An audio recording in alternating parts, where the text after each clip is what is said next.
Back home again for the Sox, and one day later than expected after yesterday's rain out, it's time for two at Guaranteed Rate Field. The Oakland Athletics, who've won 4 in a row, are in town. This is the first of the doubleheader.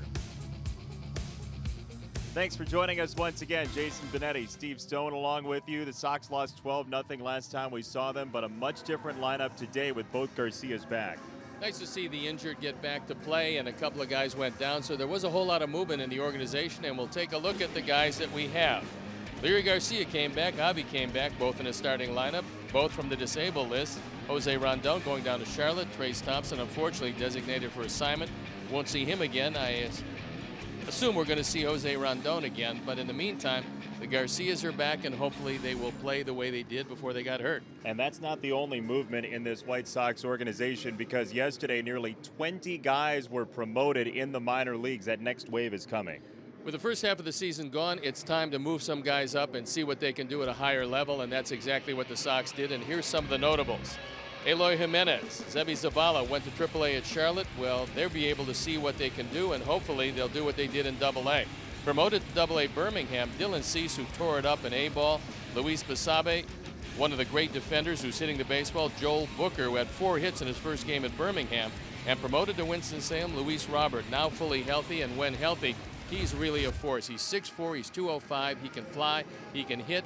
It'll be nice to see him moving up. And the veteran on the mound in game number 1, James Shields, 36 years old. Last time the A's saw him, he was coming out of the bullpen. Today, he tries to help the pen in the first of 2. First pitch coming up shortly.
Chicago is brought to you in part by Toyota. Tested, trusted, Toyota. Toyota, let's go places. Blue Cross and Blue Shield of Illinois. Through it all. By Lexus, who encourages you to experience amazing. And by Miller Lite, the original light beer. Miller Lite, hold true. Cloudy skies at Guaranteed Rate Field, but we will get both games in, it looks like. That's what the forecast says as the A's come in winners of 4 straight. The Sox have lost 7 straight, and they will swing against Sean Manaea, who grew up in the Valparaiso area, went to high school in Maryville. His father is here wearing a Manaea Mania shirt, his dad from American Samoa. And Sean Manaea has a huge cheering section at the ballpark. In fact, Manaea Mania is a little difficult to spell. There are a lot of M's and A's, and so earlier on, they had a little trouble. No, give me that A. Nope, the wrong A. No, the other A. The A's are the same. The A's are the same. You don't need to trade.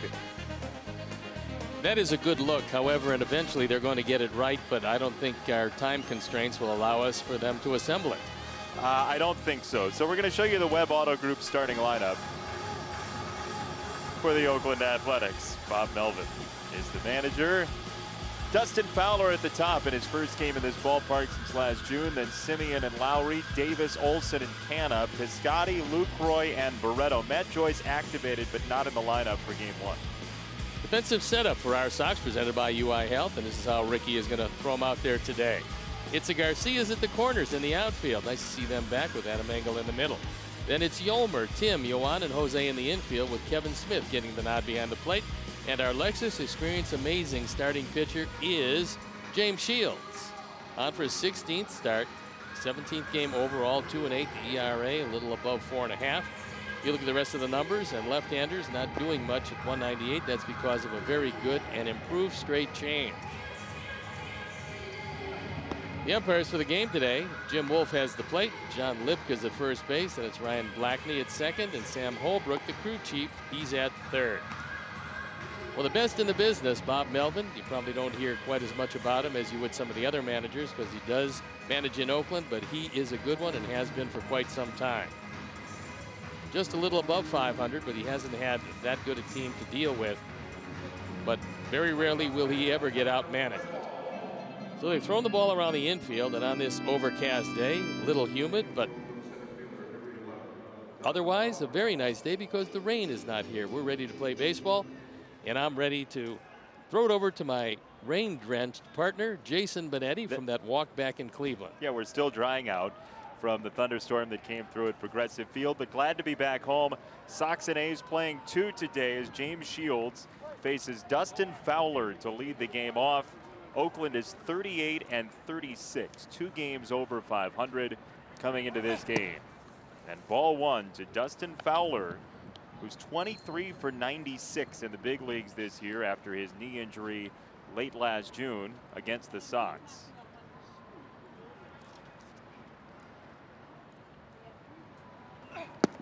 Two 2-0 from Shields to Fowler. And this Oakland team, if there's one thing to watch out for that they do very well, it's the power game. They're 5th in Major League Baseball, just short of 100 home runs as a group.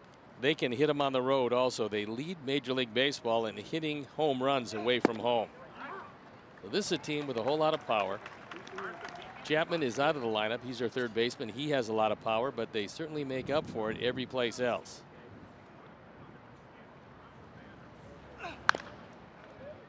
2-2 on Fowler. Well, at San Diego on Wednesday, just a couple of days ago, this is what happened. The Padres took the brunt of 5 home runs off of Oakland bats. And there is that changeup you were talking about. Fowler wiped away by Shields to start the game. James, now that the fastball has gotten a few more miles an hour, that changeup has been better, and it moves away from the left-handers. Good motion, stays over the top with it. This one sinks low and away, and Fowler with that high leg kick cannot wait back long enough, and he's a strikeout victim. Oakland will strike out, as you might expect, considering the home run total. They are in the bottom third. The A's are Major League Baseball in strikeouts by batters, but neither of these pitching staffs has a high strikeout rate, so we might see a lot of balls in play in this 4-game series. We'll see.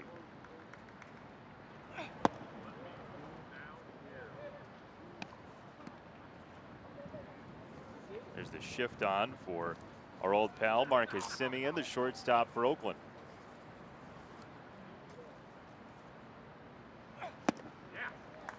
.90 upstairs, 1-2. It's a good place to throw a 90-mile-an-hour fastball up and out of the zone and hope that the hitter expands his strike zone, and Marcus can do that. To third, Yolmer Sanchez for out number 2.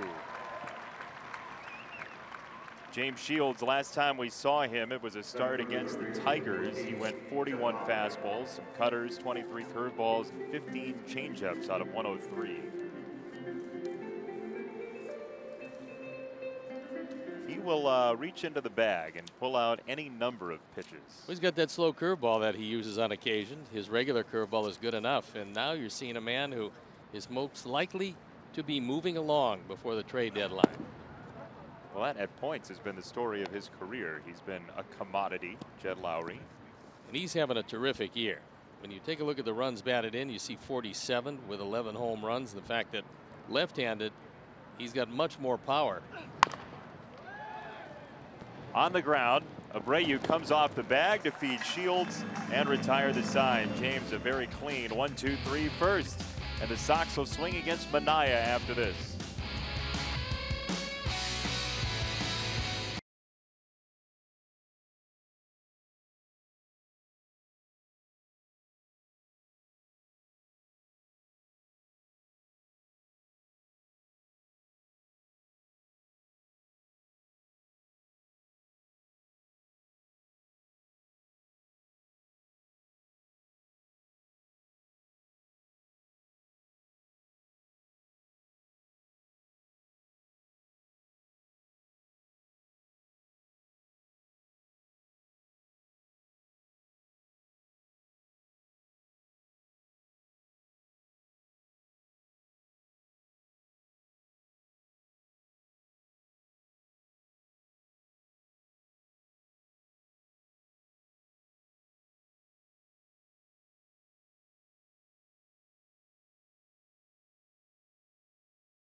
Best lineup of Chevys, Fords, Mitsubishis, Genesis, and Hyundais at the best price. Go to webcars.com.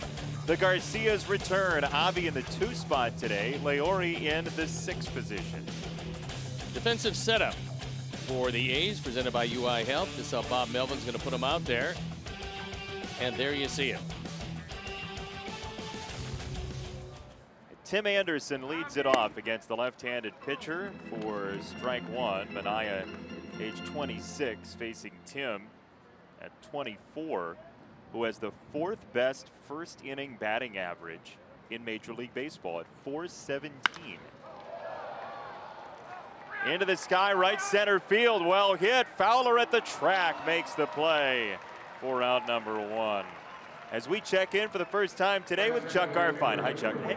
Avi Garcia is playing his first game in 2 months. It was not supposed to be this long when he hurt his hamstring 2 months ago, but there was a snag in his recovery. When he started doing his initial workouts from the hamstring injury, he ended up injuring his knee as well. So it took a while for him to finally get back here, but he says he's feeling really good. He looked really good in Charlotte on his rehab assignment in 7 games, 3 doubles, 3 homers, 9 RBIs. He's hoping to stay hot here, now back with the White Sox. Chuck, we'll see how it goes today, but you said it. 3 doubles, 3 homers, 9 for 25 in his rehab stint with Charlotte for Avi Garcia, and he showed that he was ready to come back to the big leagues. And hopefully he can swing it like he did last year when he hit .330. He's got a tough opponent in Manaea. He got off to just a great start this year. April was wonderful for him. May not so good. All in all, 6-6, but A quality probably anywhere from a low 2 to a high 3 as far as a starting pitcher is concerned.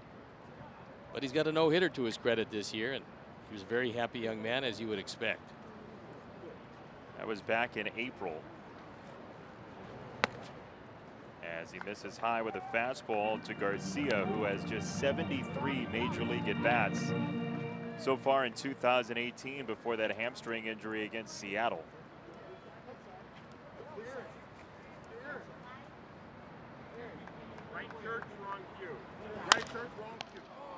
A boomerang to Minaya. Underhand peg for out number 2. Man who made that play is our Lexus Experience Amazing starting pitcher, and you look at the numbers, ERA in the mid-3s. Not a strikeout pitcher, doesn't have a big fastball. He does have a great straight change and excellent control, as you can see. Right-handers and left-handers pretty much alike, but he has given up 14 home runs as he's around the plate a lot. So former high draft pick, number 1, a compensation pick for Kansas City, then traded over to the Oaklands, where he's done a nice job. He fires in a strike to Jose Abreu. Nobody in this Sox lineup has seen Minaya in their major league careers. Very much the advantage to the pitcher. You mentioned the changeup for Minaya. That is the second most used pitch for him this year, and he'll mix in that slider too. He prefers the 4-seam over the 2-seam fastball, throws a pretty decent slider. And again, not overpowering, but because he's around the plate so much, he's very effective. 0-2. That's there for strike 3 at 93. Still no base runners in game number 1. Second inning on tap.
And we'd like to welcome all our viewers watching on Farmers Cooperative Telephone Company in Tama County, Iowa.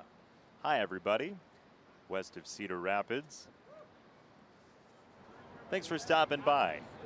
No score after 1. And the power hitting Chris Davis takes ball 1 from James Shields. 20 home runs for Davis this year. He's one of 4 guys in Major League Baseball with 20 or more home runs. He's got big power to all fields, and the outfield plays him straight away. It kind of helps you to be a shorter power hitter. I mean, if you can find those guys, you don't find many, but Davis is one of those guys, and the reason is you just have a smaller strike zone.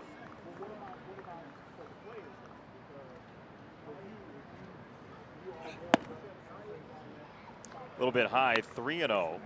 And the strike zone, depending on the player, as you see, the top 4 home run hitters in Major League Baseball are those 4 guys. Number 1 in the National League is Bryce Harper with 19.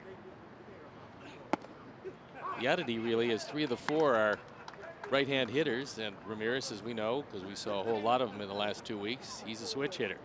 Yeah, too much of him, I think, in the last couple weeks. It was certainly enough. Fouled off his body, 3-2 on Davis, who's 30 years old this year.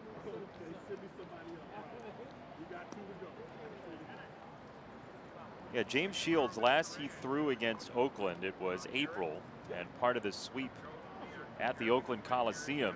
Shields came in the 14th inning as an emergency arm and gave up the game-winning hit for Matt Olson. Tim at shortstop loads up a throw that's off the mark, but the tag is there. Abreu saves out number 1. Your 2018 Chicago White Sox, presented by Guaranteed Rate, your home team throughout the season and the official mortgage provider of the Chicago White Sox. Get started today at rate.com.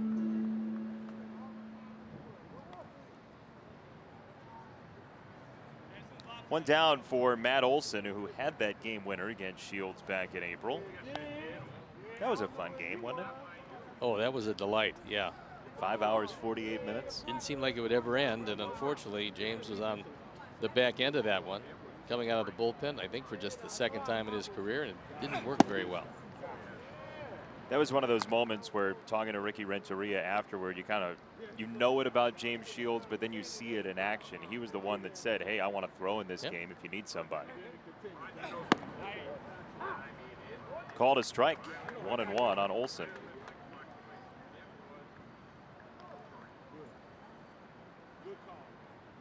'24-year-old left-hand bat for Oakland with 15 home runs. Ground ball and under the glove of Moncada, first base runner. You would think that would be 4. We'll take another look. Right at him, plays it off to the side, and it goes by him. Well, Ricky Renteria, about one of those plays in Cleveland, said, look, that's a play that's got to be made. He tries to be a very positive influence, but also said, conversely, if people in this clubhouse can't tell you that you've got to make certain plays, I don't know who's going to. Well, that's part of it. And certainly one of the things you have to do, if you can, is play the ball as close to in front of you as possible. When you're back that far at second, you had some time. It's footwork, right? You just move over. I mean, it's just a question of knowing that if you go down with 2 hands, if it takes a bad hop, it's going to hit into your body, but it's going to stay right there. And as a second baseman, if it bounces off your body and stays in front of you, you have all kinds of time to throw him out. But off to the side, if it gets either under the glove as it did that time or bounces over the glove, it's going into right field. As it did. And Canna facing Shields with a runner on.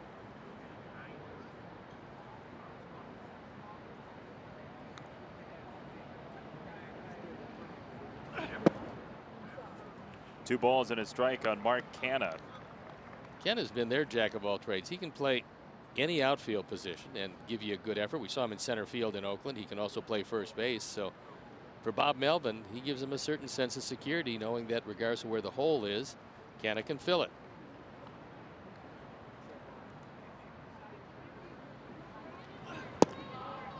Three and one from Shields to Canna. Stephen Piscotty on deck. And then Jonathan Lucroy, the catcher. This Oakland team trying to hang around in the American League West, and that's getting tougher to do by the day with Houston up to 50 wins and a 3.5 game lead over Seattle.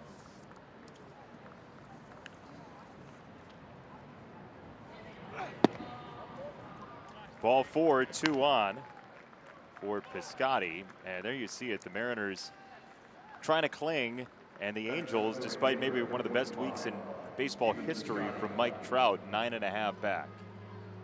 It'll be tough for their pitching staff to hang around with the Astros. Question is, can you play well enough to then think about a wild card in the 3rd spot? You'd have to figure it's going to be very tough for Seattle to hang around. They had a very, very tough Very tough go in New York. The Yankees swept them in their series. But they'll do that to a lot of teams. Yeah, Stanton with the big home run. If you didn't see it, you may live in a cave without television or any devices. Piscotty takes a strike.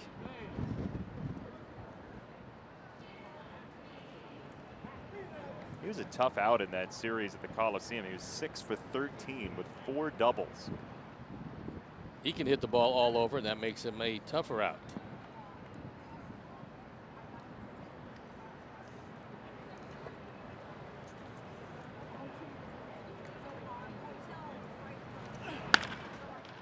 On the ground past Anderson into left field, and that will load the bases.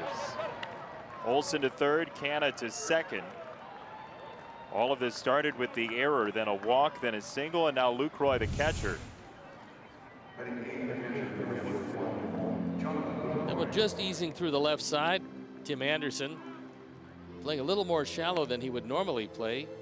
Actually diving with the ball behind him, but no chance to get that one. So a tough situation early game for James Shields.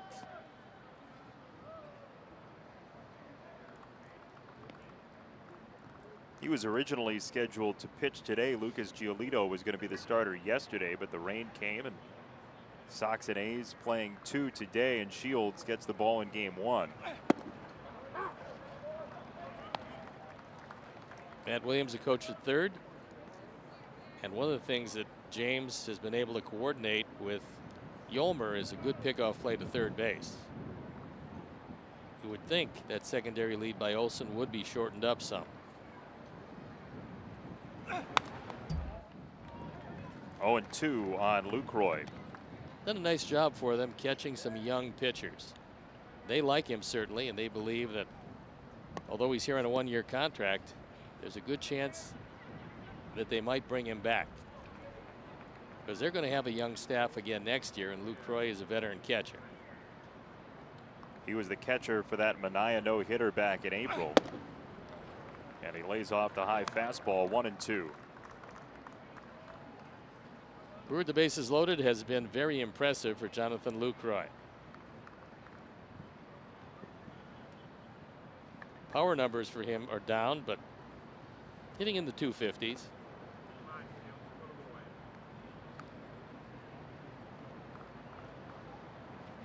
That fades inside. 2 balls and 2 strikes. Tried to throw that inside cutter, which he does a lot of, and wanted Lucroy to give up on it, which he did, but it was a little too far inside for Jim Wolf.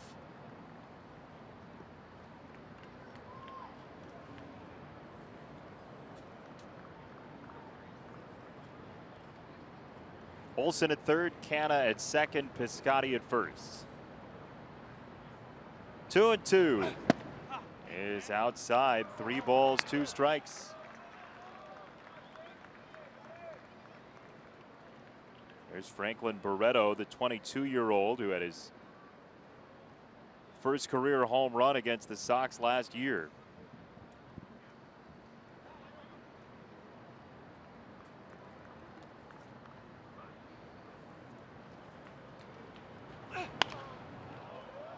Lucroy may have helped James out that time. Still 3-2, too close to take, he thought. Well, Lucroy doesn't walk a lot, but he doesn't strike out a lot either. Only 33 strikeouts and 197 at bats.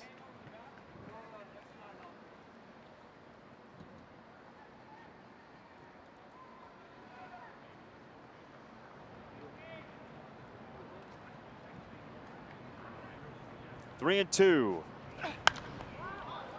In the air, first base side, foul territory. Abreu does not have room.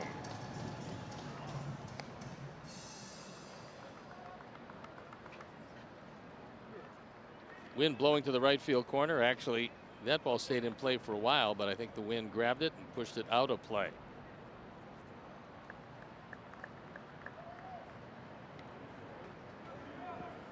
Looks like the rain will stay away for the most part this evening, which is good news with 2 games on the schedule. Hit well center field. Angle is underneath. The run will come home. Olson tagging from third. Canna on his way to third. And Oakland has the lead at 1-0. Throw coming in, and there's no doubt that Olson was hustling to make sure that he got there. Interesting carom on that throw to third base. Sacrifice fly by Lucroy, drives in his 20th run and puts the Oaklands on the board. Error, walk, single, sac, fly. And here comes Barreto. That first home run he hit was about 1 year ago to the date exactly. It was June 24th of last year, and he was facing James Shields.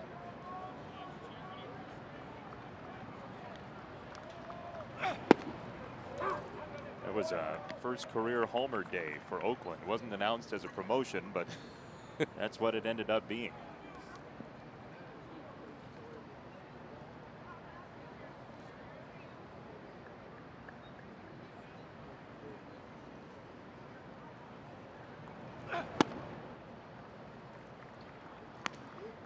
Olson homered, Jacob Brugman homered, Franklin Barreto with his first career homer.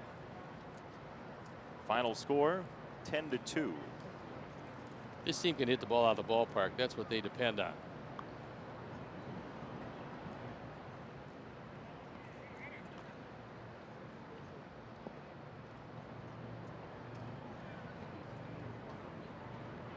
One and one on Barreto. And nice catch by Smith to save a run. Canna at third. Going to think about coming home. Kevin has been very good behind the plate. He's shown good movement, the ability to dig the ball out of the dirt, smother it when he has to, when he can't catch it. And this one stuck in the glove as James pulled it a bit wide of the plate.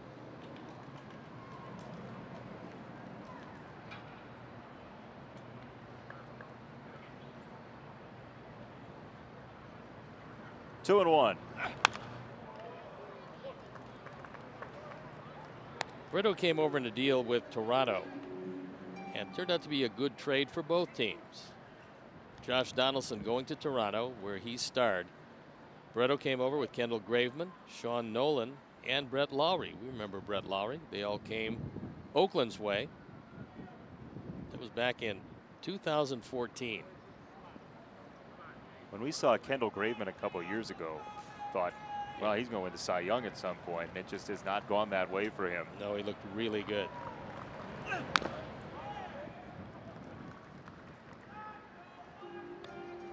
then injuries, and that's what happens. You can't really avoid some of the injuries. You don't know which pitchers are going to hold up. Sometimes guys have magnificent motions, and you think they're going to stay together, and they just don't.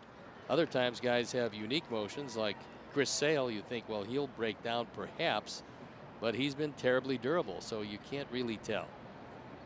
Yeah, Graveman in the big leagues this year has a 7.60 ERA. Runner goes from first. Barreto a drive, left field, and gone again. He's got 4 career homers. 3 have come against the Sox, 2 against Shields.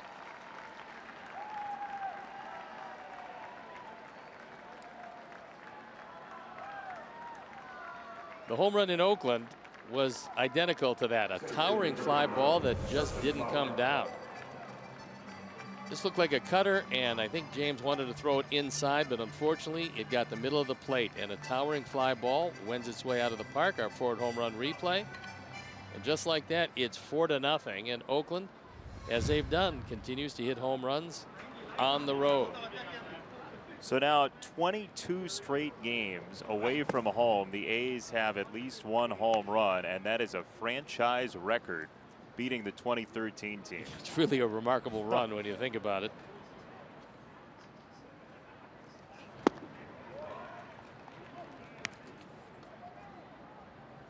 So 99 homers for the team this year.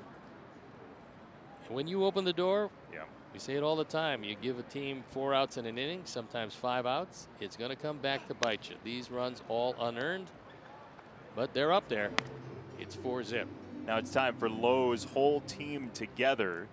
And it's the most homers in Major League Baseball. Oakland top 5 with some famed company in the 2018 standings. Bunch of division leaders and playoff contenders.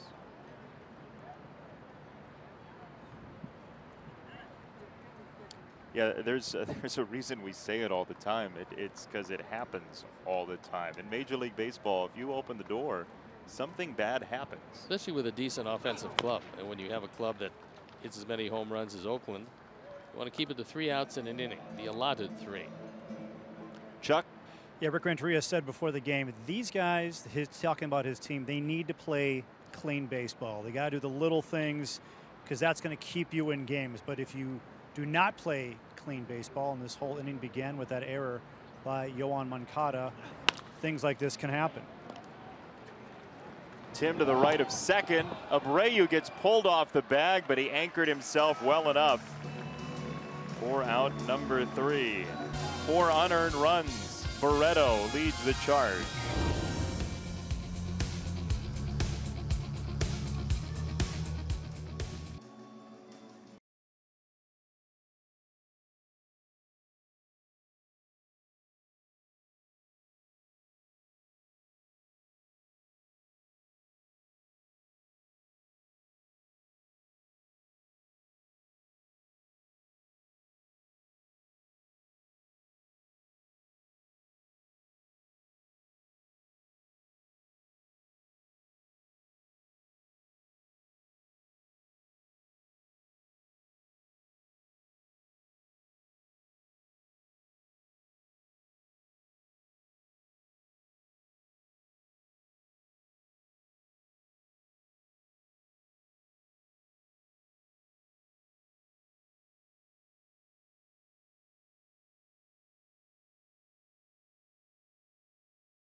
Local Wintrust Community Bank. Go to wintrust.com/Sox to learn more. Wintrust Community Bank, member FDIC. Bruce Wayne is here. He's Batman or Batboy. Have to be on the field if he was Bad Boy. Not necessarily. He's got a good seat. I like that. Manaea misses 2-0 to Matt Davidson, who, you talk about road home runs, he's got 13 homers this year. 11 have been away from here. Thought he hit 14 in Kansas City. There's a fastball at 92. 2 balls and a strike from Manaea. Andrian High School in Maryville. Sean Manaea, his cheering section we showed you earlier. Posed this question on Twitter, and I would like your response as well. Who is your favorite Andrian High School alumnus? Is it Sean Manaea? Is it former Notre Dame basketball star Luke Herringody? Yeah, it's not him. Or C, radio TV talking head Dan Dakich? Dan Dakich, of course. Of those 3, you would take Dan? Well, yeah, I prefer talking heads. Dan responded within 40 seconds and said himself. There you go. Yeah. Can't beat that. His humility is tremendous. Strike 3. 4 up, 4 down for Manaea. Back-to-back strikeouts dating back to the first. Manaea has a very lively fastball. It's not an overwhelming fastball, but it has some late life. It's because he slings it from the side. And that one going right by Matt Davidson. So for Manaea, He had pinpoint control. He usually has very good control, but because he has a lot of moving parts, occasionally he loses that release point. Then things don't go very well for him. And just look at the month of May as an example. Yeah, but back in the day, you know, you had all of these different deliveries. Even Hideo Nomo comes up and turns his back, and Louis Tiant, and all of the things that you had, and people could throw strikes. So what's changed? We've got more uniform deliveries nowadays. We can agree on that, right? Yes, but it's called max effort. That's changed. And the application is called pitching, and we have a lot of people that like to throw. Kevin Smith, opposite way again. Kevin is worn out right center field. He makes contact. Normally, when he hits the ball, it finds a hole, and he's been a revelation since coming up from the minor leagues. So he takes this ball the opposite way, and as have so many others before that, it finds a hole. He's 16 of 39. In answer to your question, max effort, you have a lot of people that really like to throw it as hard as they can and then look up at the scoreboard and find out the velocity. And I think in many ways that's how you get to the major leagues. Guys are looking at velocity instead of looking at pitching, and I think that's one of the reasons why one of the downsides is that you don't feel your position as well because you're being pulled off the mound to the opposite side of your throwing arm, which for a left-hander is the third base side, a right-hander is the first base side. That's number one. The other is control suffers. And so I think that's just the era we're going into. You have a lot of guys concerned about how quickly they can get the ball from their hand to the catcher's glove instead of understanding that it's pinpoint control and always has been that will get more hitters out than sheer velocity. Well, the key then is to pay for it, right? When that gets incentivized, when control gets incentivized in terms of salary, you'll see more of it, right? I'm not sure exactly how you would do that. Welcome back, Leury Garcia. Smith to second, back-to-back hits with one out.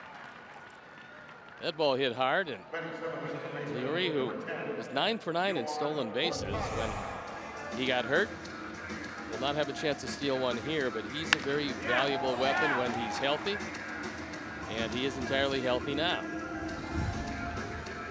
The way people are trying to create science or data to reflect control is taking a look at where catchers set up, taking a look at where pitchers normally throw certain pitches, and trying to determine how well the pitcher hits the intended target. So if we develop that statistically, that ball's hit to center field. Fowler is on it though, and Moncada a line drive out number 2. Well, let me explain how one of the great pitchers in the history of the game got to be a great pitcher. When Sandy Koufax signed his contract originally, there was a rule in baseball: if you got over $4,000 to sign, you had to stay in the major leagues. So he didn't have a chance to go to minor leagues and learn how to control his big fastball. But in the major leagues, a catcher at the time by the name of Norm Sherry, it was the Sherry brothers, played for the Dodgers. Norm was the catcher, Larry was the pitcher. He took him in the bullpen and he said, look, I know you can throw really hard, upwards of 100 miles an hour. I want you to throw 92, and I want you to hit my glove. And they went down there and worked tirelessly at just throwing 92 and hitting his glove. And eventually he was able to do that. So what happened? He started adding a couple miles an hour. Pretty soon he was at 93 and then 94. And then when he became a great pitcher, he could throw his 98 to 100 mile an hour fastball right to the glove. But he learned it by taking a number of steps backwards to take those 5 steps forward. And that seems to be the way to do it, is take guys away from the big fastball until they have command of that big fastball, if they have to back up a little bit velocity-wise, and you'll get pitchers instead of throwers. The more throwers you have, the more you open yourself up to injury and just losing in the major leagues when you don't have to. How do you get attention, though, with the pro showcases and that whole circuit? How do you get attention if you don't throw hard? Well, it's a fastball that's going to get you signed, and then you learn how to pitch afterwards. And I think that's some of the things that we're going to learn as an industry. You know, you look at some of the guys who've had very long careers, and there's a few of them that have good changeups. Jamie Moyer comes to mind. James Shields, another one of those guys, had a great changeup. He's got a good changeup now, but he's been around a long time, eaten up a whole lot of innings without that major fastball that a lot of other guys have. And so I think we get to the craft of pitching as opposed to throwing. And I think you'll find less injuries because we're seeing a proliferation of injuries now, the likes of which we've never seen. And that's got to be troubling because it's hard to find quality pitchers. Bookend strikeouts for Minaya, wading through trouble in the second inning.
A photo or video with hashtag Hats Off for Heroes. For each post, T-Mobile will donate $1 to support veterans. Game number one of this Twin Bills, Sox and A's. In the third inning, Oakland with a 3-run home run from the 9-hitter Franklin Barreto to give the A's that big cushion after Lucroy had driven in a run with a sacrifice fly as Sanchez gets ready to throw out Simeon.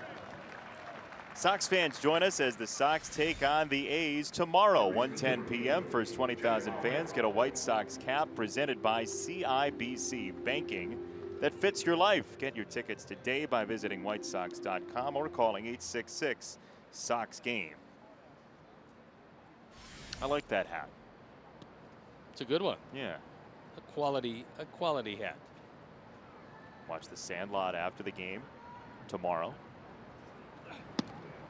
As there's ball one to Jed Lowry. That pitching matchup tomorrow shows Dylan Covey on the mound for the Sox, and he has been tremendous this year for the most part, outside of a couple games against Cleveland. Well, there's a few people going to struggle against the Tribe, especially with their home run hitting and their balance in the lineup between right and left-hand hitters. For a time, they started 4 switch hitters, so you could never really get an advantage against that lineup. Lowry, one of those switch hitters, did almost identical average-wise from either side. 2-1.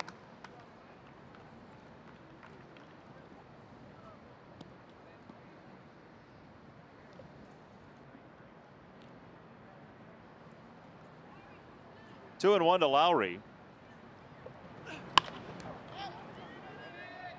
In the air, right-hand side. Avi Garcia. Let's go back to the first out of this inning. You know, if you're going to play third base, you have to make a decision which balls you can come forward on and which you have to give some ground. In the case of Yolmer, who is really good, understanding the game and all the angles that go with it, he realized he couldn't charge this ball, so he gives some ground.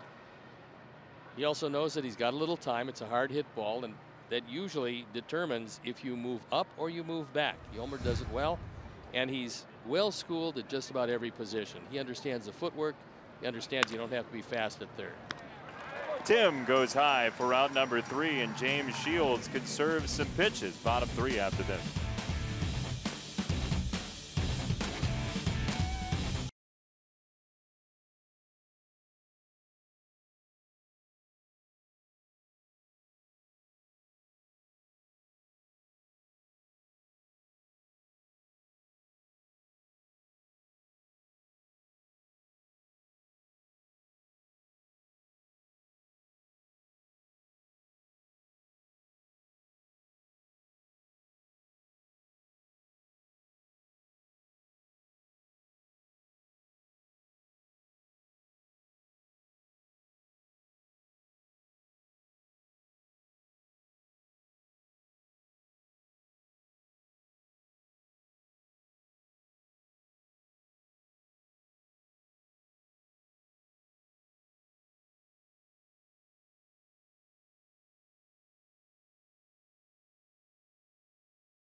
In one of his first games with the AAA Charlotte Knights. Coverage begins at 6. You can also stream the game on the NBC Sports app. A lot of promotions yesterday after the first half in the minor leagues. Jimenez going up to AAA. Got himself a rain delay in yesterday's opener for him, but after that got into the Charlotte Knights uniform for the first time. Ian Hamilton, Seby Zavala up to AAA. As Simeon has out number 1. Speaking of that, let's take a look at the White Sox Farm Report presented by Guaranteed Rate and a full list of the promotions from yesterday. There's a bunch of them. Dylan Cease makes his way to Birmingham. Blake Battenfield, who threw very well, gets promoted to Winston-Salem.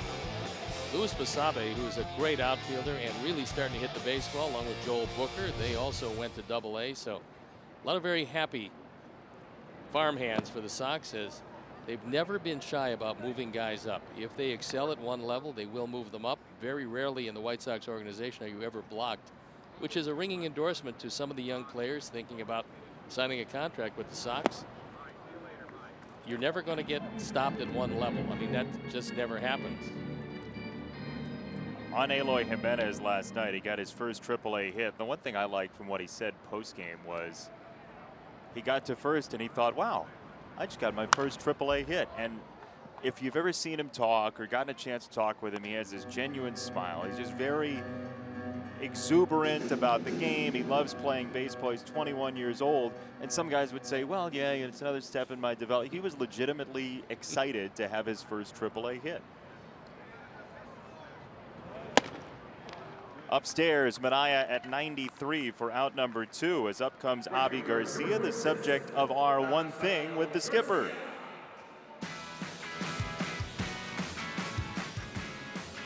What does adding Avi Garcia and Leori Garcia back to the lineup mean to you? Stability. You know, just guys that have been around that obviously they haven't been up here in a bit. They're probably getting their feet wet still again from recovering from their injury, but you know, guys that have been around, that have had some successes, and are going to give us a chance to lengthen out that lineup a little bit. Thanks. You're welcome. That was in Ricky's office, not a furniture showroom, by the way. But stability to the lineup. There's some depth here with both of them coming back. Well, Leuri was doing very well when he went down. Avi really never got a chance to get his feet on the ground, just 73 at bats, and then he got hurt. has not been back since. He's coming off just a great year last year. He's looking to duplicate that, and Liuri gives Ricky Renteria a chance to use him just about anywhere, and he gives you a pretty good outing. Plus, he's got great speed. And at this point last year, Avi had 11 homers and 51 RBIs. That's how good of a season he was having, and that's what he meant to this offense at that point. You look at this year, you throw in his start, which was kind of cold, and then the injury. He was out for 2 months. He's got 1 home run, 4 RBIs. That's a whole lot of offense missing from this team that they had last year. It's tough to make that up. Another factor, Chuck, is that for Avi especially, not so much Liuri because he was hurt a month later, but for Avi, this is like a spring training for him because he did very well in his rehabs, but nobody has like a 6, 7, 8 game spring training. So it's going to take him a while. 92, nice pitch. 1, 2, 3 for Manaya to the 4th inning after this.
One of these, it says Pick Pito, and that is the nickname of Jose Abreu. Obviously, he has deserved to go to the All-Star game, and hopefully the fans will vote him in. So that's it, folks. Pick Pito. Pick Pito. And if you win today, if you're smart enough, quick enough, and on top of your game, you can have this lovely shirt. You have a future in game shows, I think. Thanks. Yeah, you could turn some letters. Be the new Chuck Woolery. 2-0 on Olson. I don't know that you and Love Connection is a really great idea. True, I could be the old Chuck Woolery. James Shields has 2 1-2-3 innings, and he was on his way to a 3rd in the 2nd inning. He had 1 out, nobody on, got a ground ball from Olson. Error at second base by Moncada, and then suddenly the spigot opened and 4 runs crossed.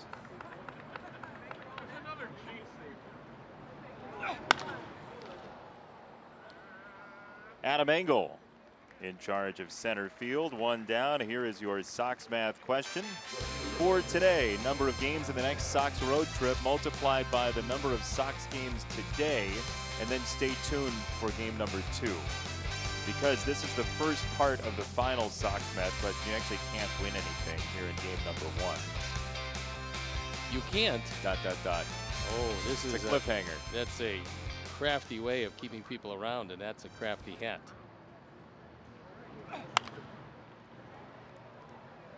When he misses glove side, where does he miss? Right down the middle. Strike 1 to Canna.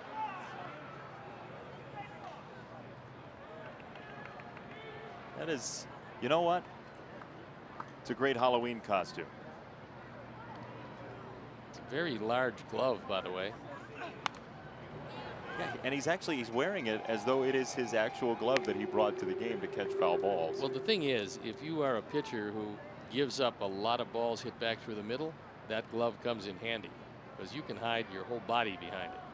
His cousin, little known fact, his cousin was the hamburger helper guy. I don't remember that. My hamburgers don't need any help. Plain. Their logo was that glove. I remember that. Yeah. So how did you not understand? Well, showbiz, you know. Playing the part. Shields to Canna.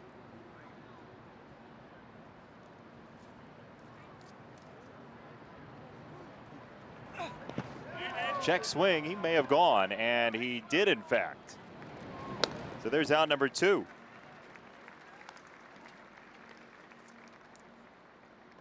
Right fielder, 5, Pastime. That one a good slider, and Canna cannot check it up. No appeal. Jim Wolf said, yes, you did. You swung, you're out. 2 down for Stephen Piscotty, who's now 7 out of 14 against the Sox this year with his second inning single.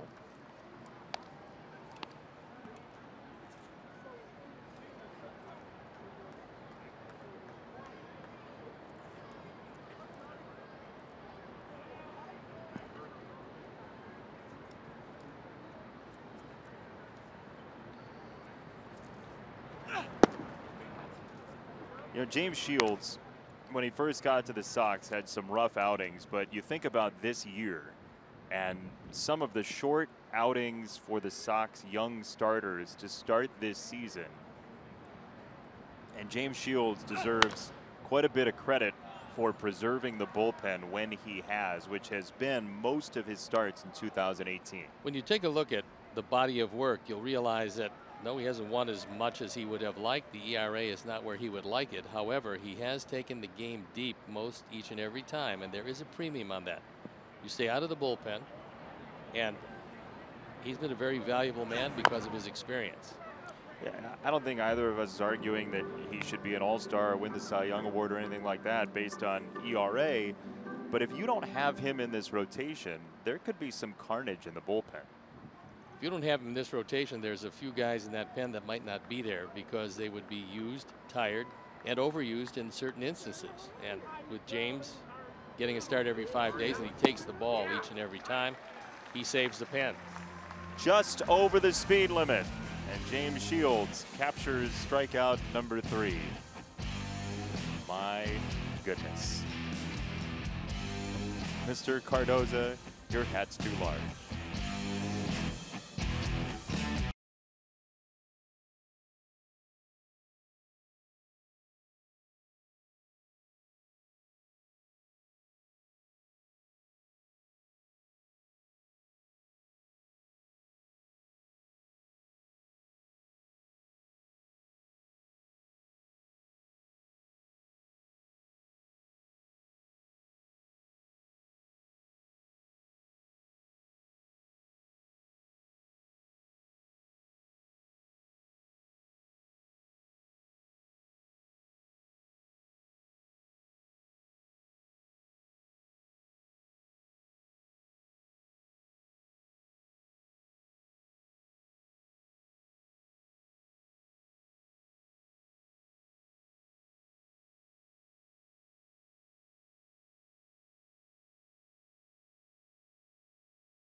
White Sox into your X1 voice remote and get live team stats on your TV. Change the way you experience TV with Xfinity X1. Jose Abreu takes ball number 1, and that shirt we showed you, the tank top that Steve was holding up, is a limited edition, by the way. Not many were printed, so stick around for Sox Math in Game 2. That could be yours, and you could be the only one on your block with one. It's a quality shirt. Yeah. With a good sentiment to go with it. And there's, look at the man that we hope, and he should be representing this ball club at the All-Star game. He's been the leading vote getter at first base in the American League, but that doesn't mean you should stop voting with the hashtag #VoteAbreu. 2-1 on Jose, and his remarkable consistency puts him up there with some great contemporary Sox sluggers. Frank Thomas, Paul Konerko, Magner Ordonez, and behind him, Jermaine Dye, Carlos Lee, Albert Bell. Some notables on that list. That was a good change by Manaea, and he's got a dandy.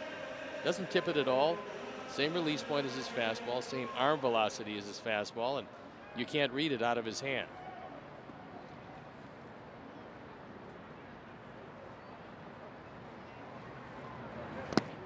Three balls, 2 strikes. Manaea, when he was in the Kansas City organization, was known as something of a slow worker, but we have not seen that much today at all. No, he's really picked up the speed, and consequently his control has been almost letter perfect this year.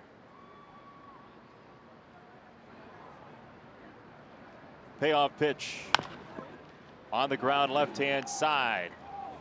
Semien, long throw, and he got him. Well, good play by Olson. Marcus Semien, not known for a great arm. He got it across, and then Olson picked it out of the dirt. This one obscured by Lowry for the moment, and then a one-hop throw. Nice pick by Olson. You talked the other day about not getting locked in over at first. Yeah, that's something that first basemen don't want to do, and a lot of them will shift their weight depending on where the throw is coming from. But if you get locked in, you can't really move to either side. That time he had a pretty good idea where the throw was coming from, and he was in good position, made the play. Able to adjust for that first out with Davidson coming up. Don't forget, this is game 1 of 2. Davidson hits a rocket foul, 0-2. Chris Bassett and Lucas Giolito, your pitching matchup for the second game, which is scheduled to start somewhere between 30 and 40 minutes after game number 1, and Southpaw will be here for both. Southpaw's going to go the distance. Just happy it's not a red hot day with that lovely outfit. By homestand, it has been a thoroughly confusing weather year. We leave, it's 90 degrees. We come back, it's Portland, Oregon. It is that.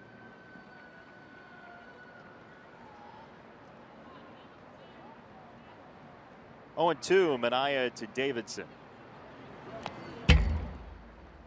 Check swing foul.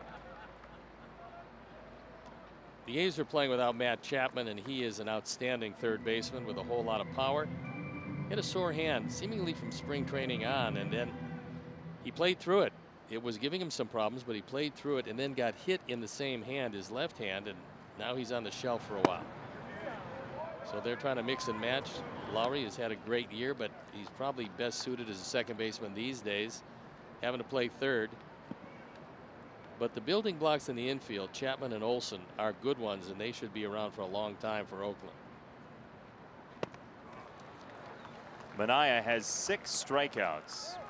Join us July 11th for Game Changers, Latinos in Sports Business, presented by Modelo and St. Xavier University. The event features photo ops with Sox great Jose Contreras, insights from sports industry professionals, and networking opportunities as well. Tickets include the pregame panel, upper terrace suite tickets, food, and Sox swag.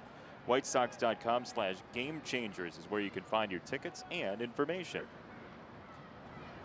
Just saw Jose Contreras a couple of days ago in the lobby with his son and got a chance to chat for a little while. One of the nicest, most genial guys that you're going to run into. And a very big fellow, by the way. You can understand why he pitched as long as he did.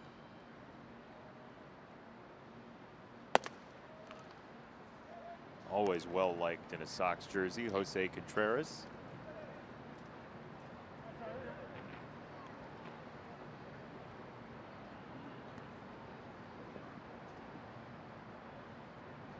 Two 2-0 on Kevin Smith, who singled in the second inning with 1 out. And this to right field as well is foul.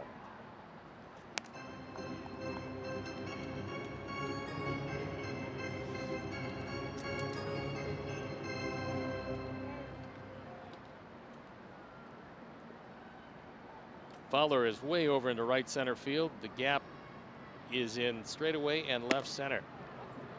Plus, if Kevin can pull the ball on an off-speed pitch, he can run all day down the line and left.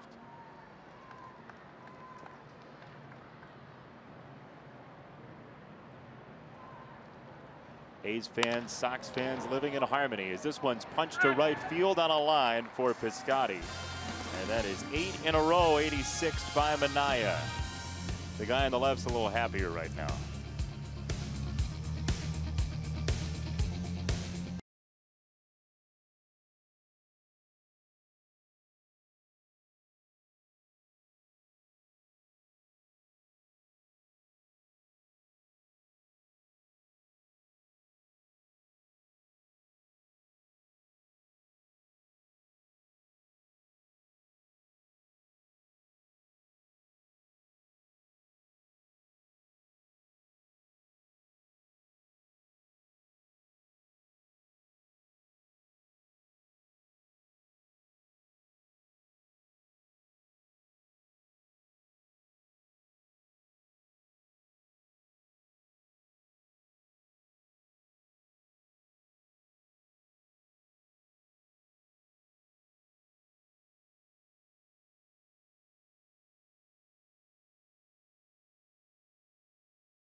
The park is gone. Don't miss the movie event of the summer, Jurassic World Fallen Kingdom, in theaters now. That was ominous, huh? Very.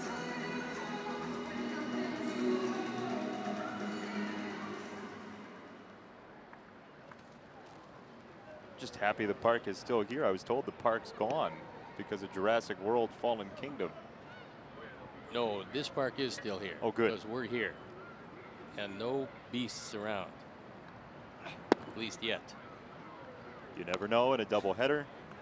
As Lucroy takes ball 1, he was the one that drove in the first run of this game on a sac fly that was out number 2 of the second inning.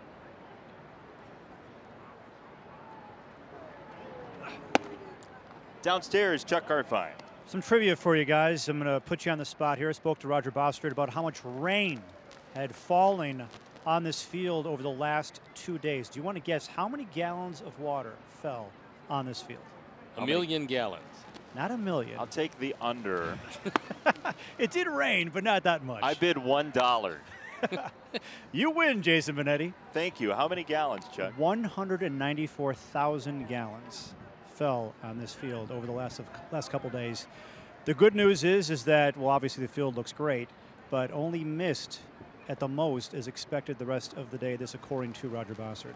That is great news. That is a lot of water that's fallen on this ballpark as Lucroy takes 4 straight. And no, we don't need the shower, Jim Angio. We don't need any more water. Been plenty of water, no doubt about that. Thanks, Jim. you want to hear some more Roger Bossert trivia? Sure. Please. Once upon a time, when he was in high school, he played baseball at Thorn Ridge High School, and there was an amazing, an incredible pitcher down the road from St. Rita who he would face in high school by the name of Ed Farmer.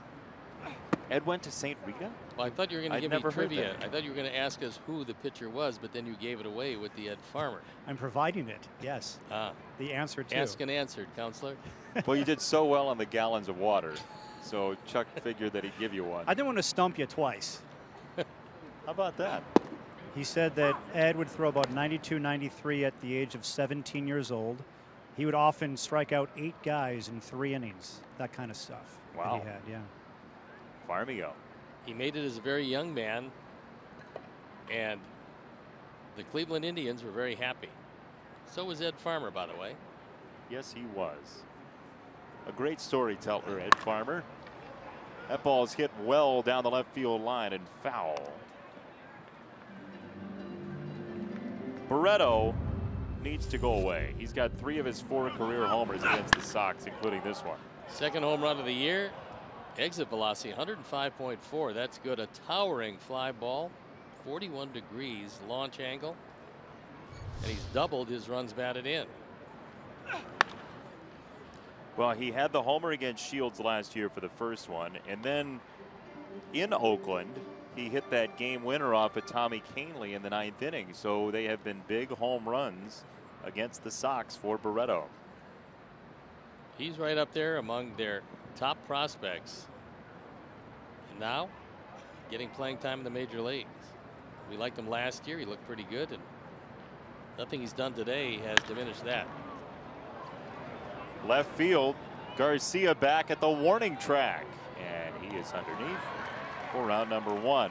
Bring your family of 4 to a White Sox game for as low as $49. The family 4-pack includes 4 tickets, 4 hot dogs, 4 chips, and 4 sodas. Upper level and lower level packages are available. You can check out every available date at whitesox.com/4packs today. Sox fans staying home from work, enjoying game number 1. Game 2 follows 30 to 40 minutes after the final out of this one. Now Fowler, who finds a gap in the shift. Lucroy going for third, and he is safe.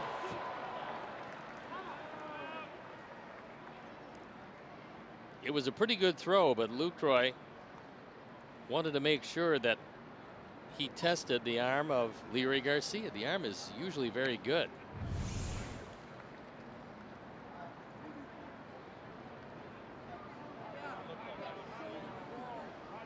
Oh, Yolmer was showing the tag. Here's the thing. Yolmer thought he had him, so he showed that he had the ball. Had he just kept the glove on him, he would have been out as both hands come off the bag, and he would have been dead to rights had that happened. But Yolmer was showing Sam Holbrook that he did have the baseball and lost out on a key out. On the initial slide, he slid next to the bag rather than making contact to the bag originally. And so that's what Yolmer, it looked like, thought he had. But in this era of instant replay, and there's been some discussion, some people have said that that out should be taken away. The replay driven out where you hold the tag on a runner, that's not in the spirit of replay. I don't know that I agree, but some people have argued that. No, any way you get him out, you get him out. You're a pitcher. Yeah, absolutely. I think you just call him out normally. No matter what. Yeah, regardless of whether you tags him or not. Meantime, Fowler will try to steal a bag. However, James has one of the best moves in baseball to first base. So if Fowler gets a little careless or is so intent on stealing he forgets about the move, you can pick him off first. And he's got a big lead at first base. Shields looks at him. There he goes. On 1-0, that looked like it was going to be a free base for him. He got such a great jump, and I'm kind of surprised that unless this was a called hit and run, and you wouldn't think so, I think Mark is unhappy with himself because It's really difficult to watch a jump and watch the pitch, but he realized when he saw where Fowler was, that's something, worst case scenario, you let go, it's 1-1, but you got a man at second base to go with the man at third.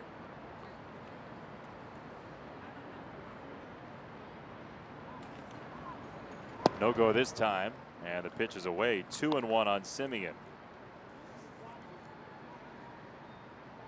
Former Cal Bear, former White Sox player Marcus Semien.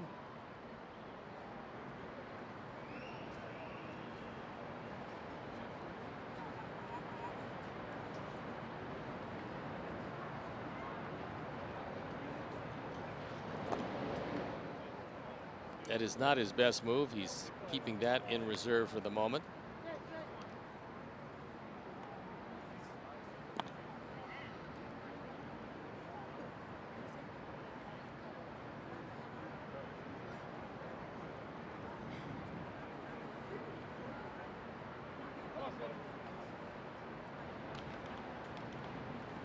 Two and one. Fowler at first, Lucroy at third, and another check on Fowler, who's a flight risk.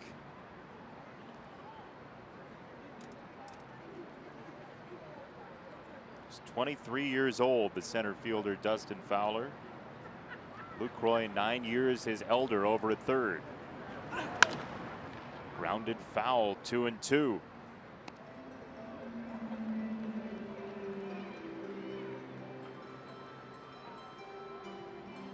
Semien this year, runners in scoring position, a .375 batting average. That's fourth best in the American League.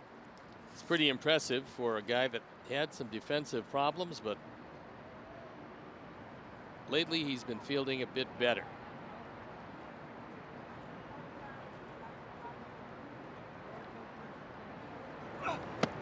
Inside, 3-2.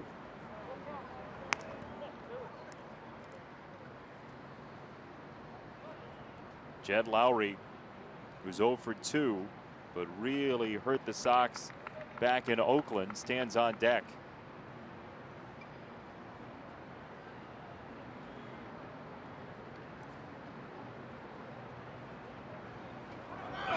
Fowler runs, pitch is fouled away. That one just top of the strike zone. Could have gone either way on the call, but too close to take.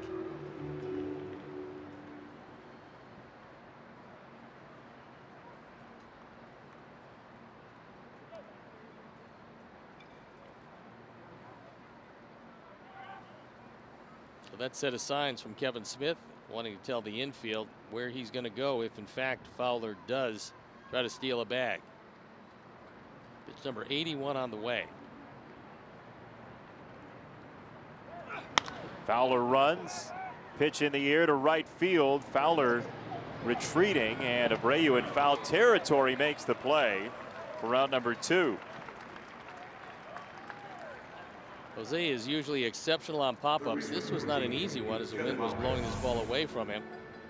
He uses the basket catch, and that's an even more difficult play. And then realizing that he got Lucroy at third base, he quickly turns around, check and see that he stays right there. Which he did, and so it's up to Lowry.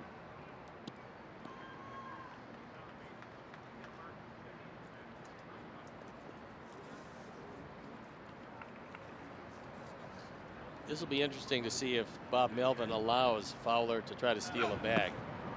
My feeling is that he won't. The reason is if Fowler stays right there, you keep the hole open on the right side, and Lowry is a dead pull hitter from the left side. Yeah, that is a huge gap between the second base bag and Moncada.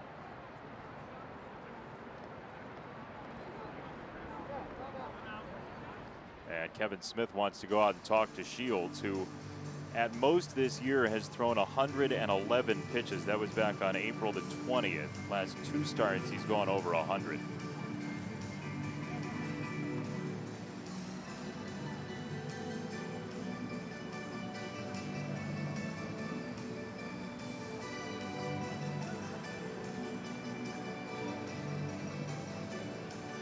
Don Cooper taking it all in, hoping to save his bullpen as much as he can for game number 2 and know what he's got in terms of a full slate for the second game.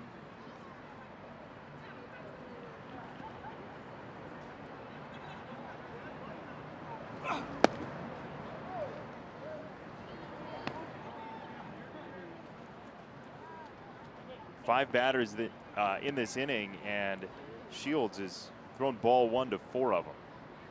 Jed Lowry, in a situation like he's facing now, has been outstanding this year. Hard hit and through. There's a perfect example of why you don't allow the runner to steal. And Bob Melvin, one of those really good managers, understood that and pays dividends with a base hit and a run batted in the 48th for Lowry.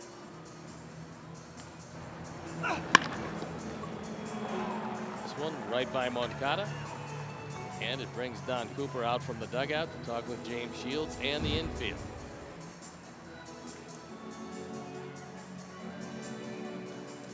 Two on, two out, and we remind you to join the White Sox June 26th for Chosen Few DJs House Music Night. Enjoy house music throughout the ballpark while the Sox take on the Twins, and after the game, Chosen Few DJs will head across 35th Street for an after party at Shy Sox Bar and Grill. Visit whitesox.com/house for tickets and additional information.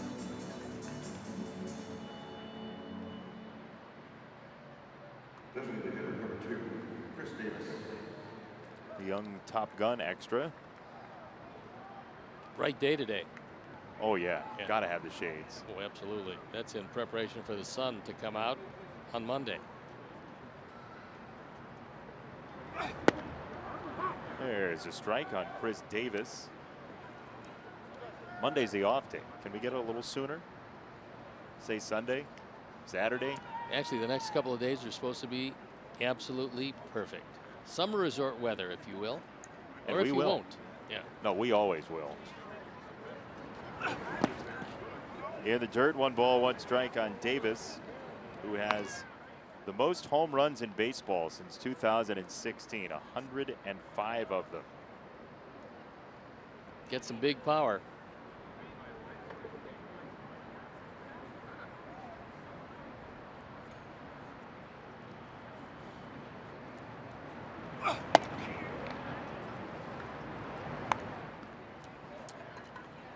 Well, Jim Wolf, for the most part, has not given extensions of the strike zone, which is to say he's had a very nice day behind the plate in terms of accuracy. There's some calls James would have wanted, but did not look like they were strikes according to our pitch cast.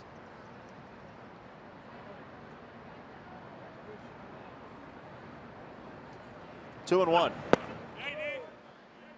Check swing. No go. 3 balls and a strike. So the Oakland Athletics, if you feel like they've taken a lot of pitches, probably because they have. They are 4th in baseball in pitches seen per trip to the plate this year. Oakland is one of those teams that's usually on that list because they value on base percentage. They have as an organization for a long time now. And they will work counts, making it more difficult for the starting pitcher to go deep in the game. And Chris Davis likes what he sees at James Shields at 4 for 10. He was with Milwaukee. And with Milwaukee, most home runs he ever hit in a year was 27.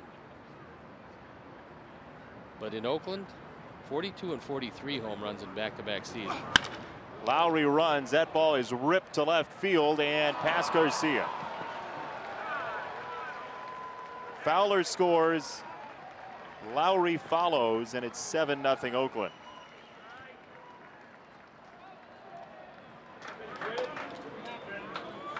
Lurie was pretty much caught in between. He's shaking his head. He realizes that this is a mistake as that ball up in the eyes of Davis, who is a prolific run producer, always has been. He gets on top of that high pitch, and Lurie sees it go by. So we shall see on how it's scored.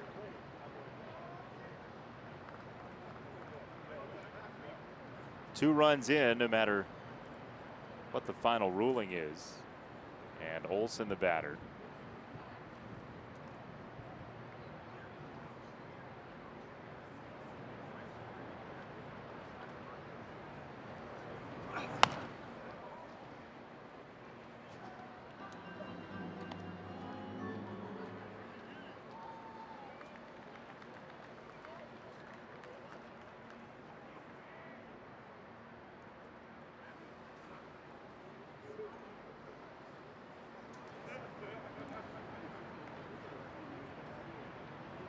0-1. There's that breaking ball at 69, 0-2. They will score at a 2-run double for Davis.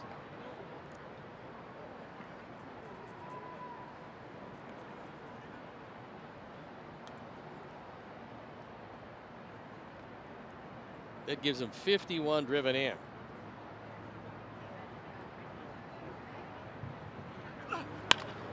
Another breaking ball. Moncada knocks it down, recovers, safe.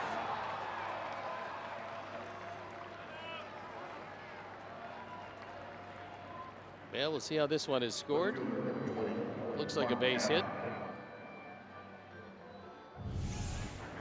On to his left.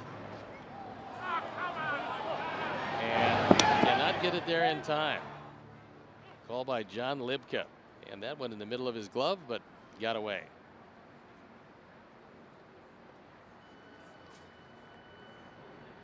Jose very alertly took a look at Davis. That's E4. Second of the day for Moncada.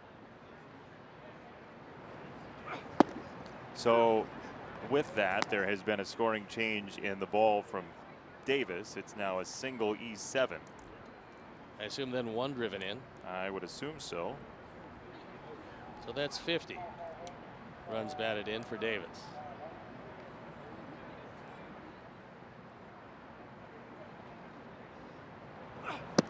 One ball, one strike. Talk about extra pitches today for Shields because of defense. Yep, as Juan Minaya starts loosening in the pen. Will this be the first game where both pitchers in at a given time will be named Minaya? If it's not the first, it's right up there.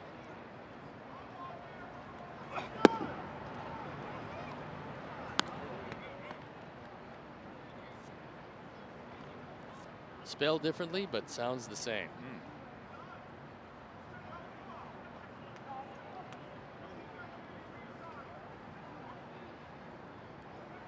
Two balls and a strike on Canna.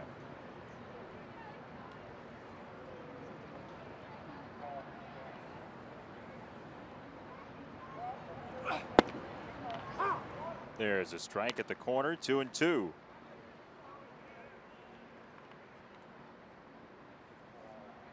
'29-year-old Mark Canna, who's walked, scored, and struck out in the game. Mark Canna, another Cal Bear. They got a few of them. He and Simeon overlap there.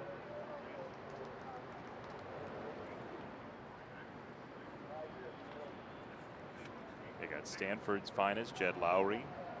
It's a Pac-12 wrecking crew.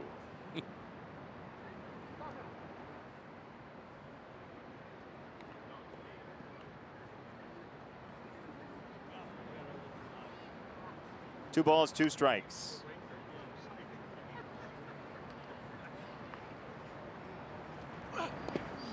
Check swing, ball gets away. Run comes home with Davis. Olson to second base, Canna into first.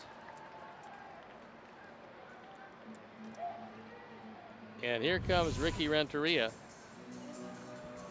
This ball in the dirt bounds away from Kevin Smith. And another run scores, so James's day is done. Done in by his defense today, and as he walks off, we'll step out and be back after these messages.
Sports. Nominate someone you know now at NBCSports.com/fairplay. Time now for the Lakeside Bank call to the pen. Lakeside Bank, it's about time. And it is Juan Minaya. He comes in relief of James Shields. On for the 10th time. Record of 0-1, ERA a touch over 5. 13 strikeouts and 8 2/3. That's good. The 11 walks is not.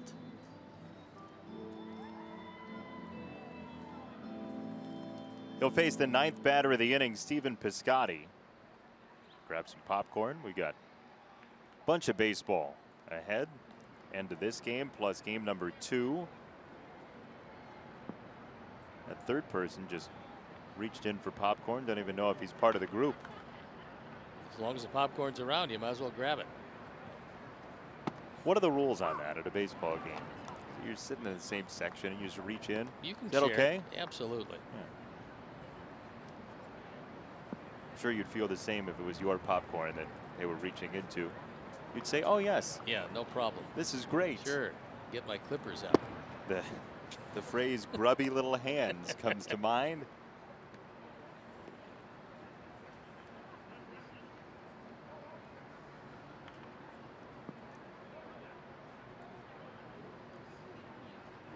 Ball and a strike on Piscotty, who nearly got hit. You may have seen Stephen Piscotty lost his mother Gretchen a couple of weeks ago after a long bout with ALS, and a beautiful moment when he came back, hitting a home run in his first game back to Oakland, and looked up to the sky, and one of those truly remarkable moments in baseball in 2018. Moncada with the call and the ball for out number 3. Oakland, though, doubles its lead. Layla has an update for you after this.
Hey, thank you, Layla. Appreciate it. No pings here. Oregon State, by the way, leading Mississippi State in that game. Layla was talking about 7-2 in the 6th. So maybe, just maybe, Jace Fry, who said the other day that he felt like Oregon State was the favorites, even after losing a game, maybe he's onto something. They're a good team, certainly that. Then who do they play, assuming they win? They go head-to-head with Florida, or is that yet to be determined? Don't know. We can find that out for you. Florida beat Texas Tech last night. As this ball is sent to center field by Garcia, and his second hit in 2 at-bats since coming back from the DL.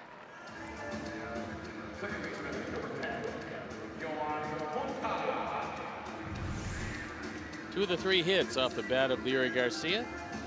There is the second of his 2.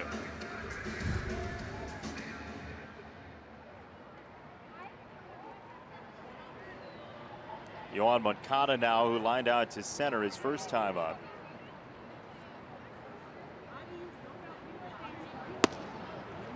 Takes a strike.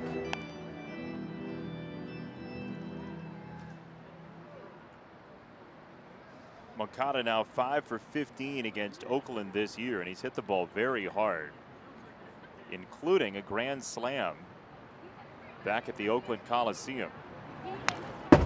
Here's a look at where Moncada has done his damage against Oakland so far this year. Don't throw it down the middle. The other spots, well, that's from the catcher's perspective.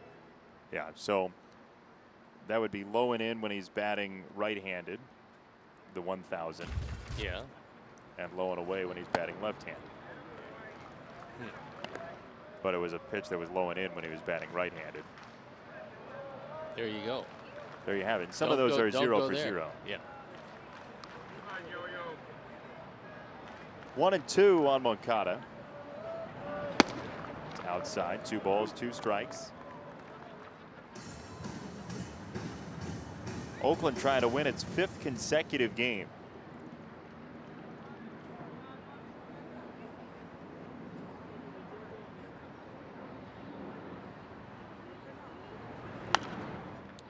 Fouled away right-hand side. Manaea has kept it to a minimum of pitches so far, just 63 of them, with nobody out here in the 5th.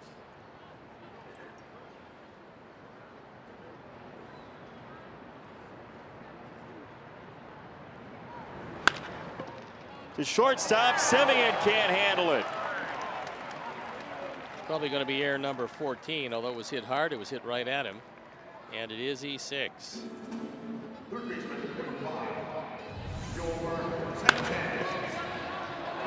have been 2, but Fowler has to field it in center field, so promising inning so far. Could have been 2, instead it's 0, and this has not exactly been a defensive Monet today. No. No clinics coming out of this game to this point. 2 on, nobody out, Sanchez.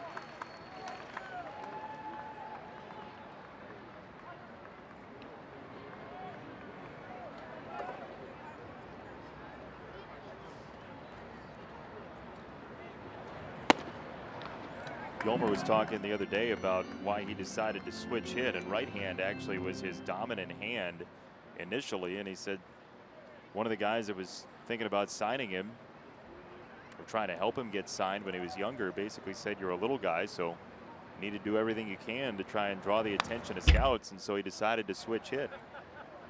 Not a bad idea when you can see every breaking ball coming into you instead of going away from you. And of course, the difficulty comes keeping a groove stroke from both sides of the plate, because more times than not, your natural side will have one stroke and the other side, which is usually your stronger side, will have another stroke. He'd mentioned that as well, that he's tried in the past to replicate his batting stance from each side, and he just does not feel comfortable being as upright one way or the other.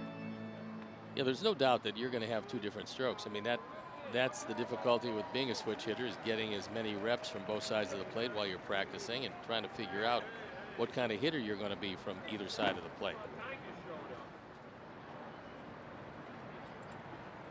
1-2. First base side. Olson in foul territory. Let's quiz Steve on his own career. It's sticks and stone. Your only save came against Oakland in 1973. Who'd you strike out to end it? Well, I struck out both Rudy and Tennis because I could never strike out Reggie Jackson. So you can take him out of the equation. I'm trying to think which one it was. I'll say, geez, would Rudy hit before Tennis? Okay, I'll say Gene Tennis to end it. It was one of those 2. It was either A or C. I'll take I'll take tennis. I like how invested you were in that question. Well, I had only one save. It's easy to remember. We'll see how easy. No, I mean easy to remember that I threw 7 pitches, all curveballs. Is that right? All curveballs? Yeah, 7 pitches, all curveballs. Why did you come in to close it? Because there was nobody left. Really? Yeah, when I saw Chuck Tanner going to the mound and realized I was the only one warming up in the bullpen, I thought this is not going to end well for me, because apparently I am the lone hope. And because I had never had a save before, I thought that, you know, this we'll see what happens here. So actually it worked out pretty well. How much different did it feel closing out the game? Well, I knew that this was never going to happen again, so I should enjoy it. Manaea has strikeout number 7, and here is your answer to Sticks and Stone this afternoon in game number 1. As part of the lost decade of the 70s, it was Gene Tennis. There you go, by process of elimination. That was it. I figured Rudy was a better hitter than Gene Tennis, so he would have to be hitting in front. That's why I picked Tennis. That's the rational thought, and Reggie Jackson was never even a consideration, because he just murdered me. Why, though? I don't know. One of those things. Did he hit your curveball well, or was it everything he hit well? He hit everything well. Even that really good curveball? Yeah, it didn't matter. Huh. I always thought that my catchers were telling him what was coming, but that probably wasn't the case. It's very nice. Spill some blame out on somebody else. 2 strikes on Anderson. Manaea gave up a single, then Moncada reached on the error. And here we stand, 2 on, 2 out, 5th inning.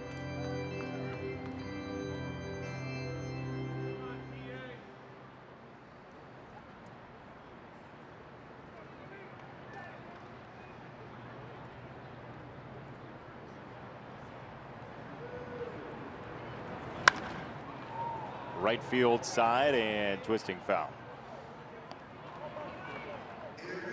Well, this has been the way Tim has swung the bat best in his career against left-handed pitching, and this season is once again his strong side is from the right-hand side against the left-handed pitching rather than righty versus righty. Tim's got to lay off that face-high fastball where you'd think Manaea would go here. 0-2.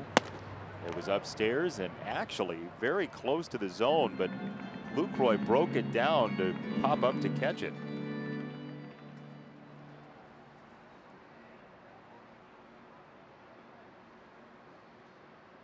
See pitch number 4 on our Toyota pitch cast. It was in the neighborhood. So was that one, and Tim sprayed it foul. Doubleheader game 2 scheduled to start half an hour after the end of this game, with Lucas Giolito and Chris Bassett on the mound. I remember Chris Bassett. He was formerly a member of the White Sox.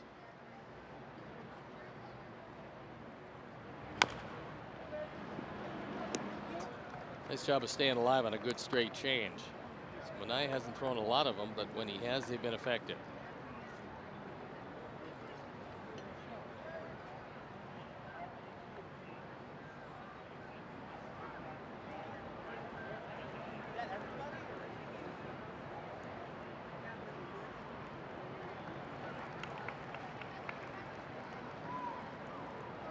One and 2.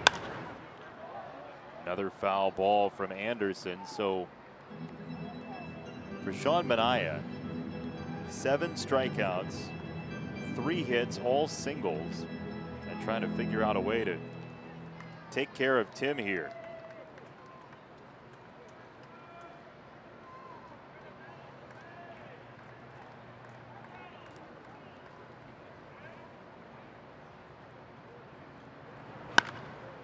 Lined hard and foul, third base side.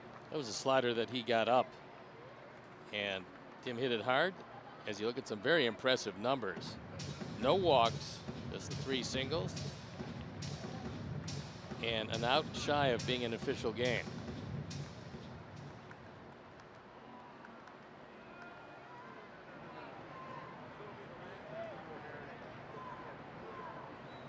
Garcia at second, Moncada at first. And this is tipped foul again by Anderson.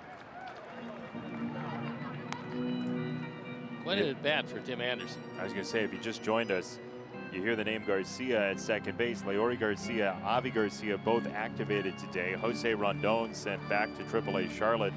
Trace Thompson designated for assignment, so the Sox 40-man roster now has 38 on it. There's some room. There is room. You never know what happens. It's true. You think you know, but you don't know. 1-2. In the air, center field. Fowler started in, now retreats and makes the catch. 6th inning coming up. Oakland blanking the Sox.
The MLB Ballpark app. Access and manage your tickets. Enjoy check-in offers, exclusive content, and much more. Download the MLB Ballpark app today.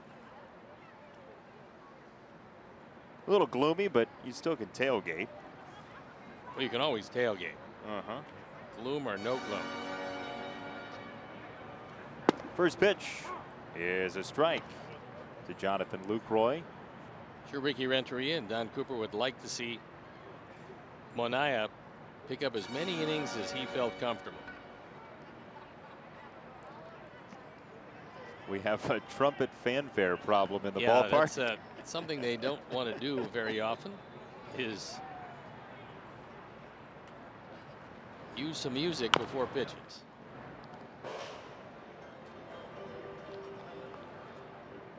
Makes the pitch seem very important, though. Very dramatic. Like the king is about to pop out and give a speech from the top of the hill.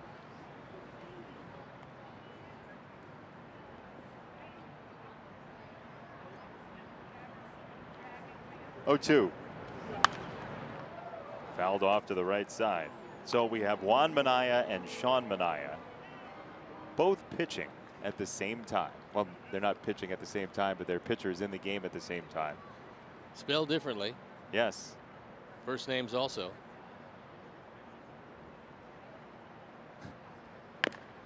It's fouled off of Lucroy's shoe, and you all can ruminate on Steve's last comment. Jonathan fouled that off his foot and was none too happy about it. There is the other Minaya, Sean Minaya. He's whipping up a whale of a ball game here today, trying to go over 500 for the year. And a whole lot of family in attendance, and they're very happy with what's happened to this point, and his offense has supported it. 0-2. Line to short. It's take a trip around Major League Baseball, why don't we? As the Sox and A's are here in the 6th. Marcell Ozuna tracking this Aguilar fly ball to left field. He jumps! Yeah, he lost track of that one, you'd say. Yeah. One thing to hang on a wall, it's another thing to see the ball hit the bottom of the wall while you're hanging on top of it. Just kind of dangling there as the ball lands where you were. I mean, look, he was trying to be a hero, trying to help out his pitcher. Yeah. No harm in that. No, that was max effort. Until the ball goes ringing off the wall. Yeah.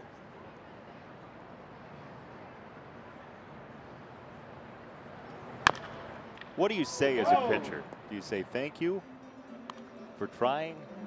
What's your response? Maybe think about staying on flat ground next time. How do you think that's received by your outfielder? Well, he's going to say, look, he gave you to the best of his ability where he thought the ball was going to go, but then it was swatted down with a heavy wind. In the dome of Miller Park.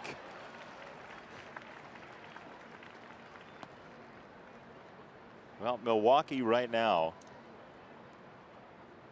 By the way, you talk about a cleanup issue. You got one to your right eating, one to your left eating, and only one napkin to go around. Clean up on aisle 5. Or you just eat both of the kids' ice cream. Here, let me try that. Let me try this. Dabbling. That is yet another one of those things that you do at the ballpark with no conscious thought that anybody else is watching. And our great camera crew finds you.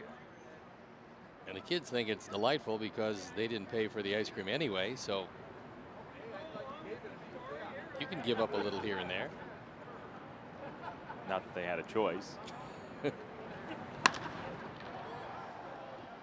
In the air, right center field. Engel captures out number 2.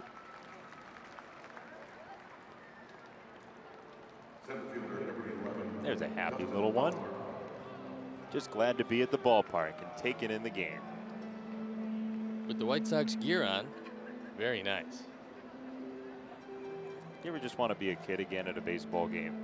Not know anything that you know now? I think I'd sign up to be a kid again anywhere. Really? Yeah. I thought it was a lot of fun. What was your favorite ballpark food? Need you ask? Hot dogs, of course. Well, I don't know. Well, I talk about hot dogs every day. The Vienna beef out there. Every time we look at the bullpen. I thought you just got a cut. No, not yet. What about giant ice cream helmet? That would be a good thing. See, that's meant to share. Nah, I wasn't good at that. Sharing? Yeah. That surprises me. Did that sound sincere? No. Good.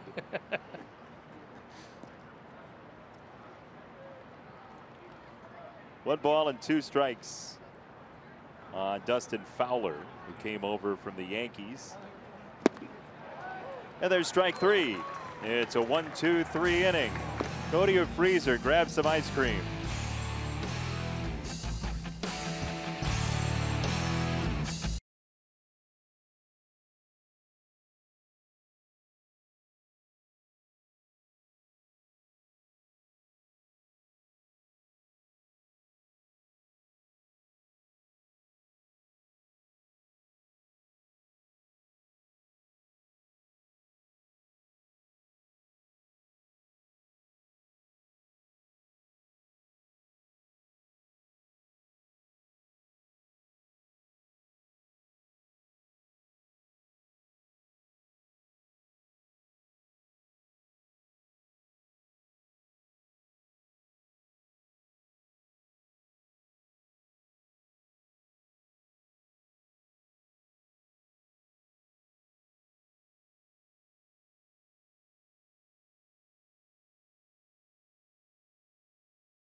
and bring the fun home. Now the spelling of Mania. Always a problem.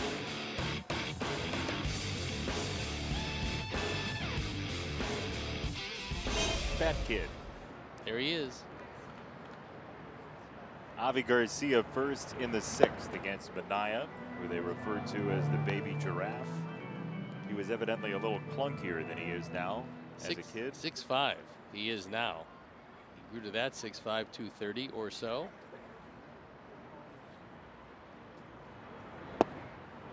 There are a number of giraffes in the Bay Area, though, with Brandon Belt being the baby giraffe 2 across the bay. So there is a giraffe infestation in the area.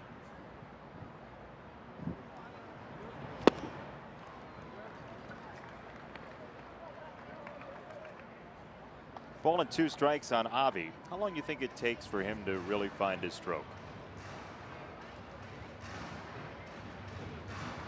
He's going to get some good swings with the next few days, but as far as feeling comfortable with no spring training and going out there in a major league game, it's going to take a while.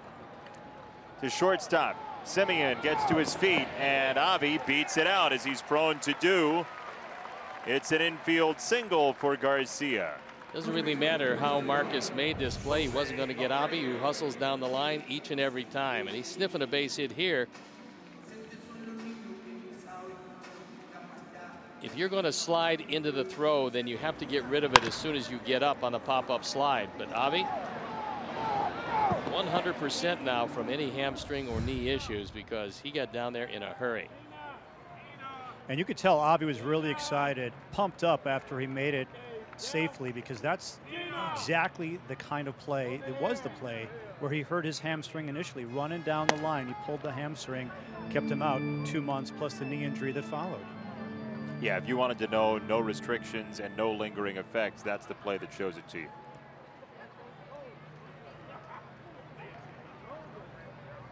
Ball 1 on Abreu, who grounded out to shortstop last time, part of an 0 for 2.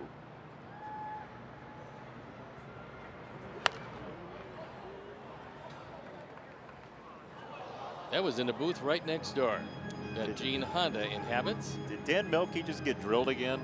I don't think so. He was there, but I think that ball went over the camera. Chris Quintana's got it. He said he didn't catch it, though. No, he did not catch it. Take a bow, Q. He was very honest about that. And justifiably so. Simeon at shortstop. Nice pick. Good range from Simeon. It's time to party at the park this season. From a pregame patio to the fan deck, White Sox party areas are perfect for hosting groups of 10 to 1,000.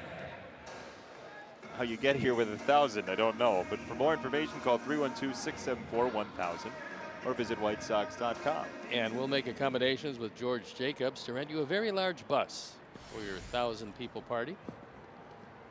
I like the idea of gathering up 1,000 of your friends coming to a ball game. Or 2 of your friends and 998 other people. Bring your enemies to the park day. I like that. Ball 1 to Davidson. Oakland with 4 in the 2nd and 4 in the 5th. Those are your runs.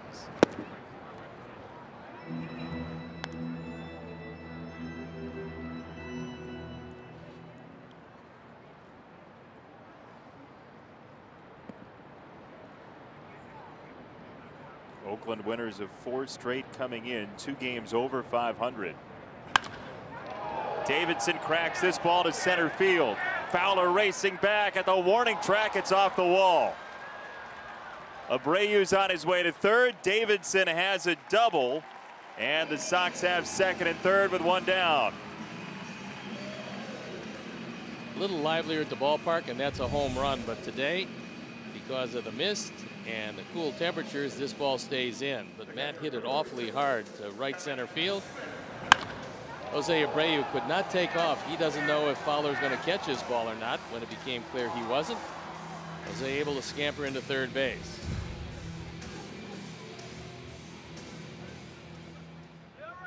Second and third, one down. Kevin Smith trying to break the Mania shutout.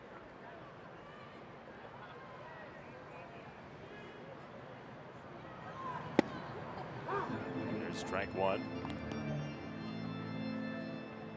Kevin's hit the ball to the right side twice, once for a hit, once for a line out. With that in mind, Olson is well off the line at first base.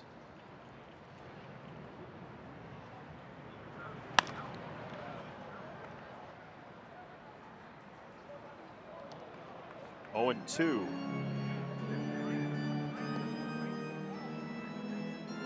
So when you look at where Kevin's hit the ball so far in the majors this year, one thing stands out.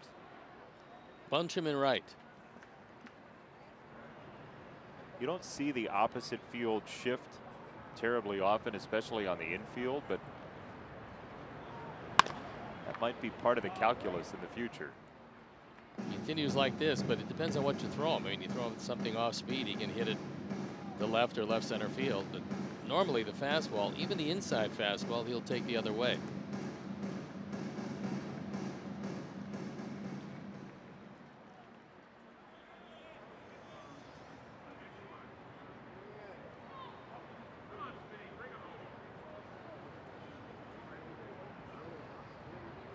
Oh, 2.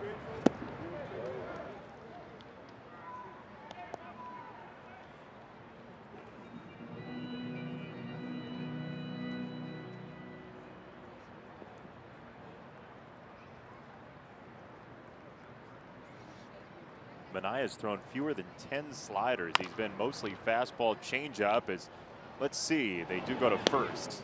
Sox get a run, throw to third on Davidson. He is out. Abreu scores. It is a double play to close out the 6th. Nice play by Olson, and Joe McEwing wants to take another look at it. It looked like they might have gotten him, but we'll have to wait and see. I think Joe said he is Yeah, out. I think we'll play on. And heads up play by Olson at first, and they put the tag on and out of the inning. Sox do get a run, and that's all.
Right here on NBC Sports Chicago, or stream the game on the NBC Sports app. Scheduled start time 7:10. It's going to be about 30 to 40 minutes after the final out of this game, so we'll see when that ends up being.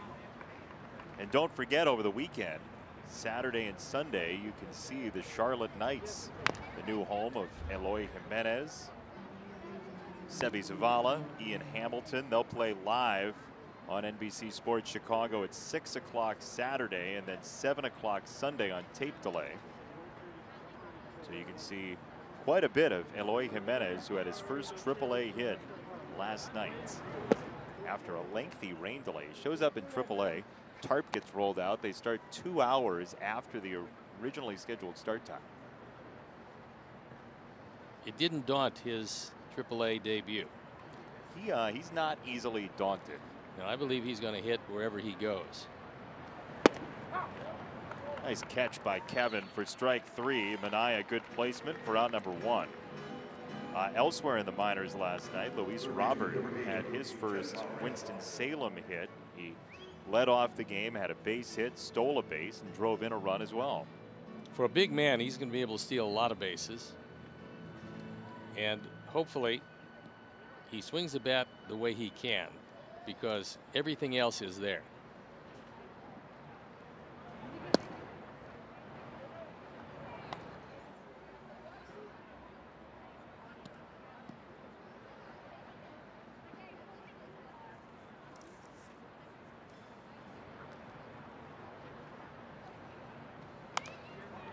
Manaya got inside. 1 ball, 1 strike on Lowry. Number 1 story for you in the American League this year.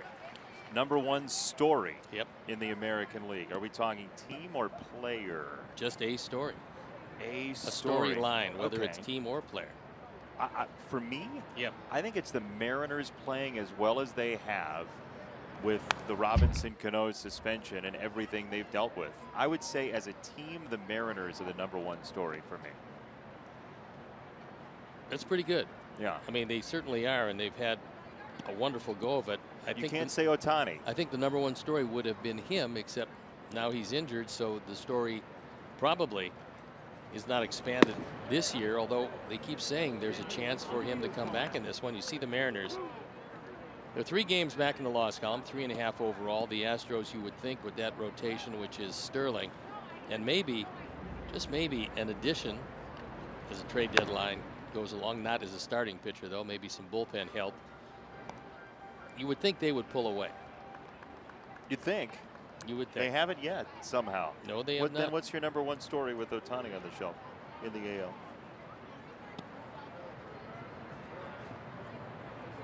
Right now, I think it's the Yankees, and everybody thought they'd be good. They didn't know how Stanton fit into it, but that's some team.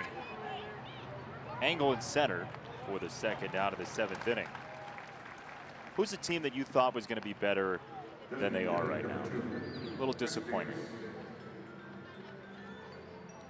A little disappointing in all of baseball, or just the American League? I'd say the American League right now, but if you've got a National League team that's really creeping up into your mind. Well, it was really easy early in the season to say the Dodgers. Yep. But now you find the Dodgers 2.5 games in back of Arizona.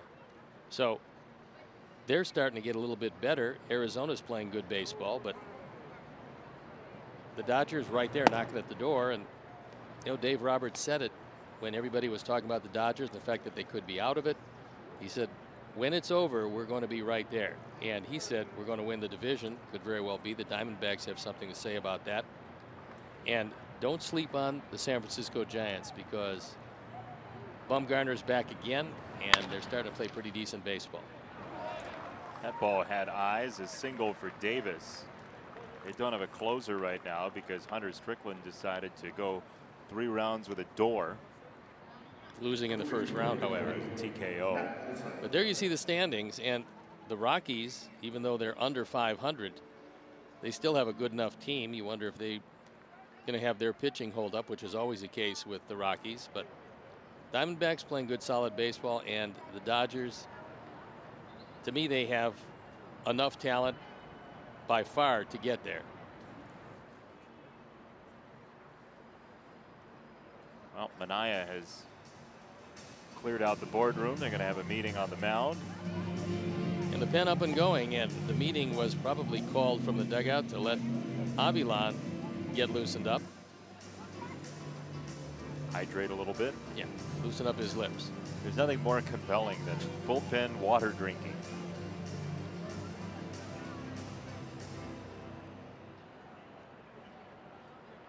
Chuck Garfien I was listening to your conversation. The one team that I think has a lot still to prove, actually they don't even need to prove anything, is the Houston Astros. Although Alex Bregman says they still haven't played their best baseball, which is shocking considering they have the lowest ERA and most runs scored offensively in baseball. But that's a team that, who's going to knock them out? I know the Indians have a great pitching staff, but Astros, that's a team that I don't know if anyone can beat them. Yeah, somebody's got to beat them. We'll see who it is. They have the second best record in the AL right now. Avilan in, Minaya out. We'll get back to that after this.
And he comes into this one, thrown it very well.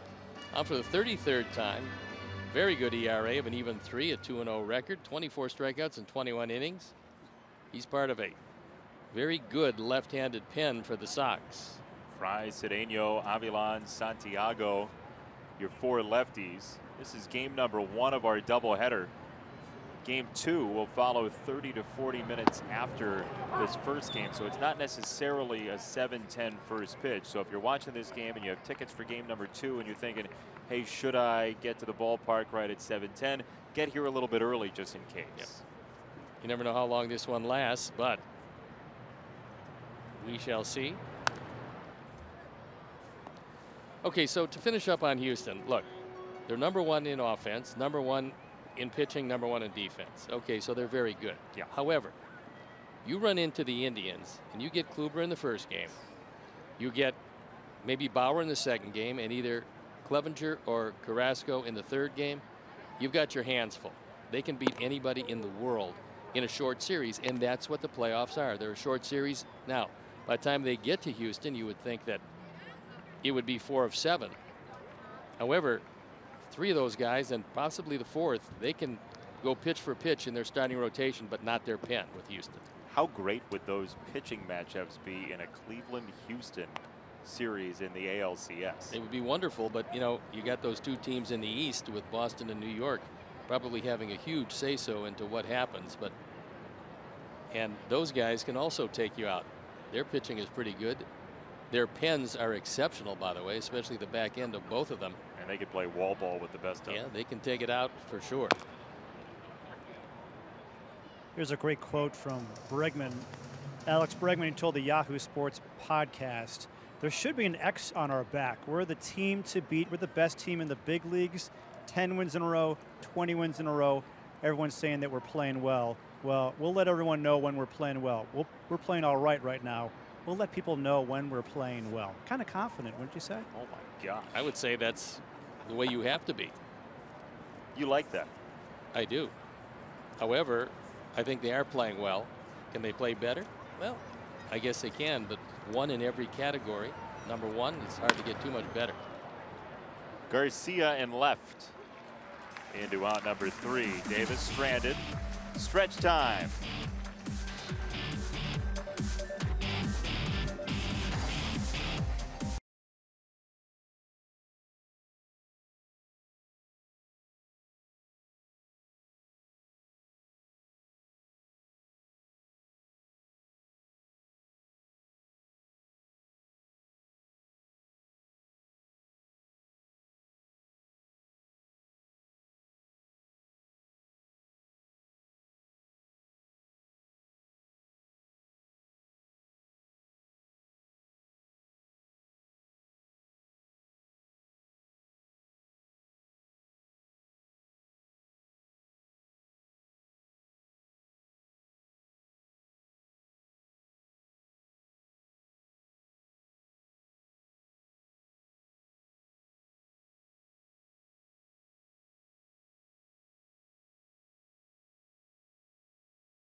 special documentary on the state of youth sports in America titled Fair Play.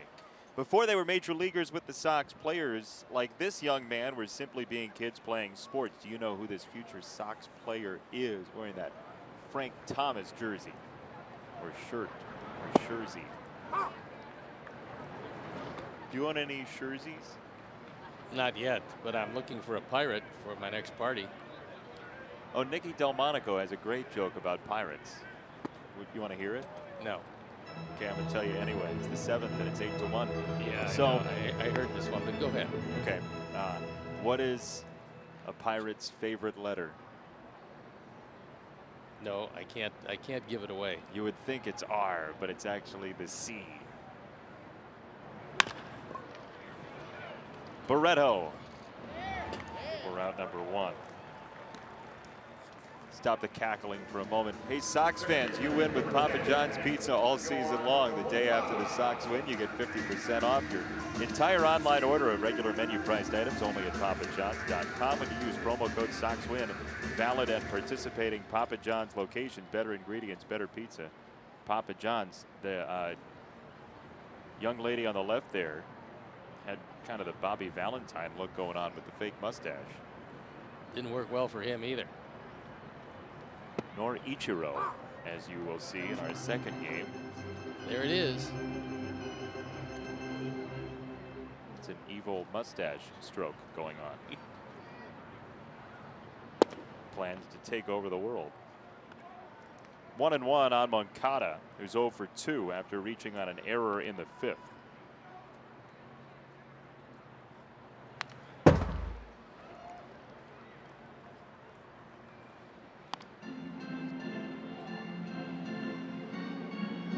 One seems to be swinging a little better from the right side. There was some struggles right-handed because he wasn't getting quite as many at bats, but today he swung it pretty well. Hit the ball hard twice. Right field, Piscotty. So we showed you the picture of the young Sox player. Looks like Gomer Sanchez. You think so? Yeah. It is. The documentary Fair Play Youth Sports in America takes an inside look at the multifaceted world of organized sports. It premieres Friday, June 29th at 7:30 p.m. right here on NBC Sports Chicago. As you know, Yolmer and Carlos are very, very tight. It's true. Yep, they are. It's true. How about little Yolmer in a Sox jersey? Little did he know. Foreshadowing. Yes. Yeah. Well, 35 shadowing, actually. Without the 3. 2 balls, no strikes. Sean Manaea at 105.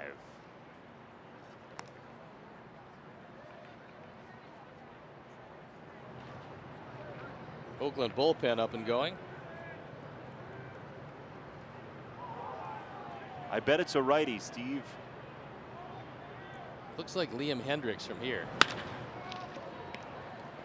Simeon for out number 3. The world may never know. 8-1 your score.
rained out yesterday.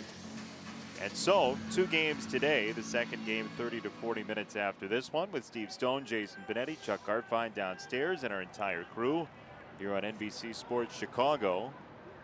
That is a good Raleigh Fingers-like mustache. Very good. A little lighter than Raleigh's was, but. Third base side, fair ball, Yolmer. The length of the diamond, and it's not caught. Jose has a tendency to back up on the other side of the line, and when that happens, occasionally the runner and the ball get in the same spot at the same time. So your guess is as good as mine why that happens. It just seems to. And this one, it's going to be ruled a base hit. Yikes.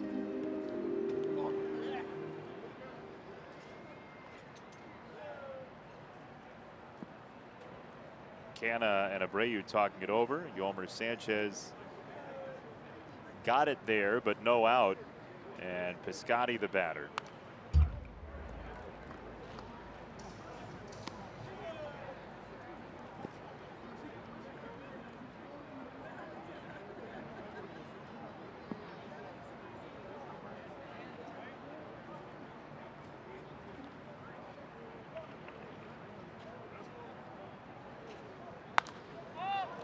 High in the sky, third base side. Yolmer will have no throw to make this time. It's out number 1 as we open up the Sox vault and see what's inside.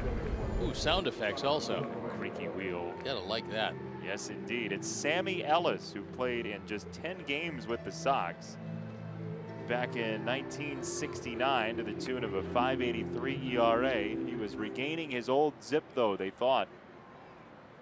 He was acquired from the Angels, joining the big 3 of Gary Peters, Tommy John, and Joe Horland, and that was the hope. But you never know how it's going to work out with a new team. And after pitching with Cincinnati for 5 seasons, he only spent 10 games with the Sox, pitcher out of Mississippi State, and that was it for his career. So many names through Sox history, some here for a long time, some for just a month or 2. Sammy Ellis went on to be a pretty good pitching coach, so he understood how to pitch. But he was denied being in a great city for quite some time. Ball goes popping in the air, and the battle for it. Everyone screams, mine. Young man had a very easy play on 2 hops, just kind of was sitting there for him. He made the catch. You got to make the easy ones, right? It's true. Canna at first, 1 out.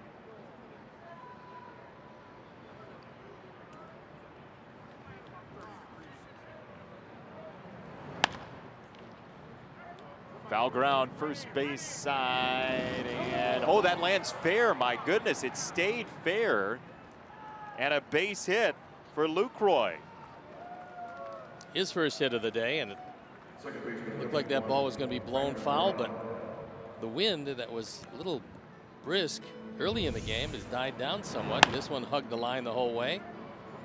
Lucroy with his first hit of the day.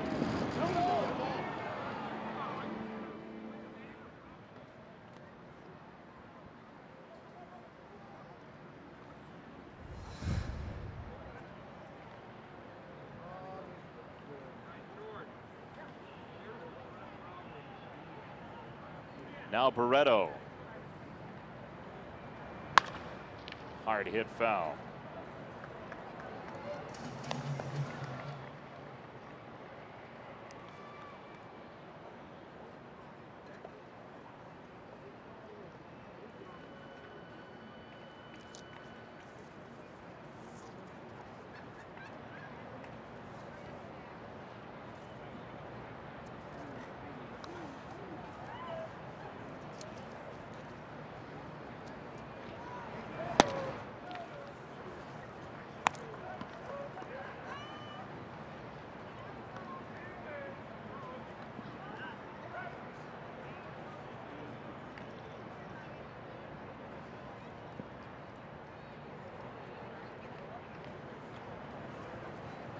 Canna at second, Lucroy at first.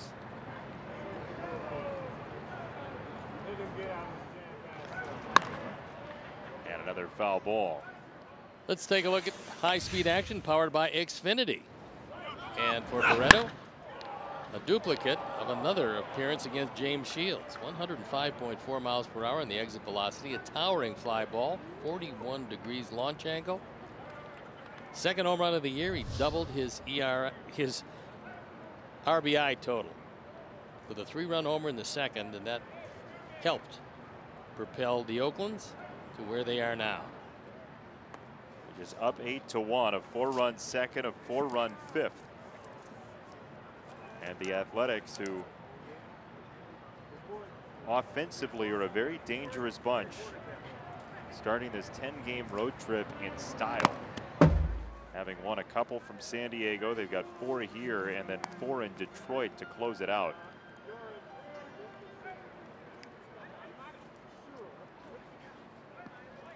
For Oakland, the travel is very difficult when you think about their division, because even the so-called short trip, which is the one to Seattle, is about an hour 45, hour 50 away, and then you have to go both to Houston and to Arlington, Texas, which is 3.5 to 4 hours. So they get a break with the Angels, and that's about it. That ball is crushed to left field. Barreto has done it again against the Sox on one hop to the concourse. Well, he came in with 3 driven in, and he's got 6 today on his 2 home runs. So Franklin Barreto, one of their most valuable prospects, they're coming over in a trade from Toronto, has shown he's got some power. Board home run replay, he just reaches down and takes it way back. This one is crushed.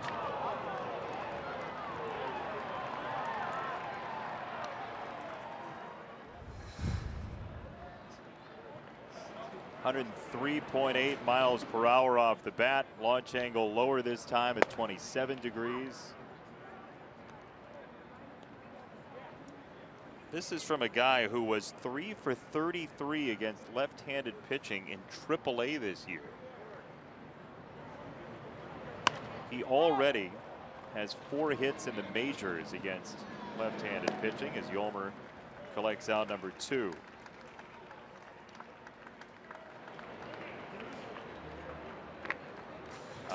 This is one of those instances where maybe you try to convince the A's to trade him to you. He's going to have 4 of his 5 career homers against the Sox.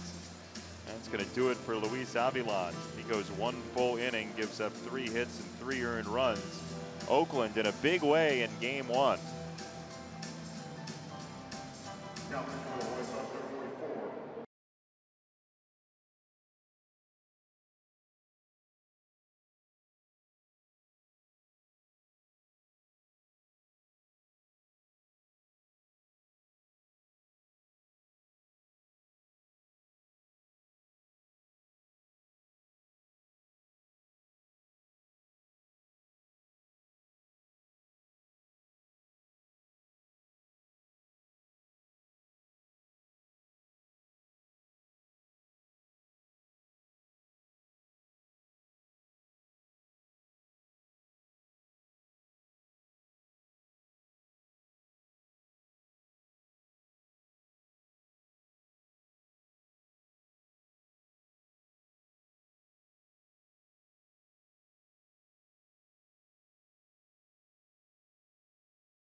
And really struggling recently, Bruce Rondon. His ERA has swollen to 6.75.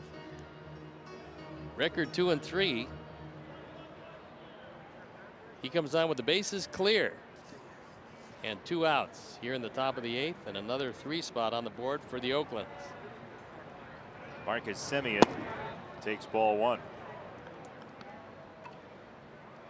So Avilan, 1 inning, 3 hits, 3 earned runs, no walks, no strikeouts. And Rondon, the 3rd reliever used in this game. And you'd imagine Ricky Renteria wants 4 outs out of him. And this is one of them. Engel. That'll do it. Bottom 8 coming your way after this.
All in one place, evidently, as it's 11-1 Oakland. With the lead into the bullpen go the Athletics. Liam Hendricks comes into this one. On for the 12th time. ERA at even 5. 7 walks in 9 innings. That's not good. But Sean Manaea was very good today. Giving up just 1 run. 5 hits. He did not walk anybody. And it was just an outstanding effort. Well, if this does eventually become a win for Oakland, which it seems like it's heading that direction, Bob Melvin will be just 3,006 wins away from Connie Mack for the all-time franchise wins lead for managers. Yes, but he's moving up with every win. It's a ridiculous leaderboard. I know if he manages slow, let's say another, I don't know, 75, 80 years, he's got a shot. 35-82, the win total for Connie Mack. Into center field, a base hit for Adam. Connie Mack did most, if not all of that, in a suit. I was going to say, you missed the days when managers wore coat and tie. It would be really interesting to go out and argue with the umpire in a coat and tie. I like that. There's Well, something very nice about that. Yes. A very genteel man, Connie Mack. Yeah. Yeah. See how genteel it would be in Arlington, Texas in July in a coat and tie. Well, look, with global warming and everything, it's gotten hotter. Climate change, when- Manfred. Yeah. Yeah. It's gotten hotter than when Connie Mack was Yeah. roaming the dugouts. Right, there was no humidity then. There were a couple times they won titles and then he got rid of all of his players, sold some guys off, and then did it again. It's a good plan. He was like the Marlins before the Marlins. They did it twice. They did. I mean, it was pretty interesting the way that team was built, developed, torn apart, and then redeveloped.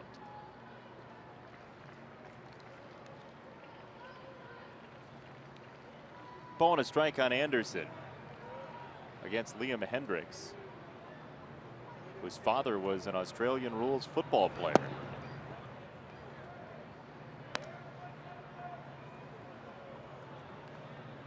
When Liam was a kid, as the story goes, he evidently had the choice between cricket and t-ball between Australian rules football seasons. And because one, as that's called a strike on the check swing, Lipka rings him up.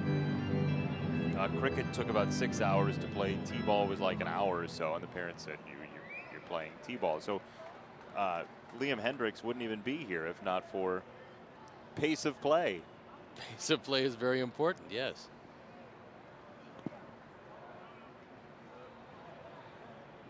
Three and two on Tim.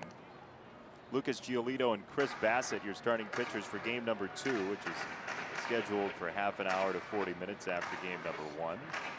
We will be here for that, our entire crew. We can't promise anything score-wise, but we're optimistic. On the ground and clipping off the glove of Lowry.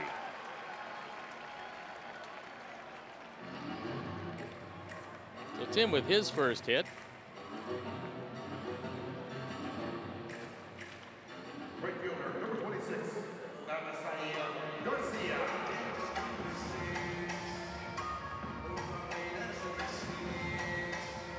2 on, nobody out, Avi Garcia.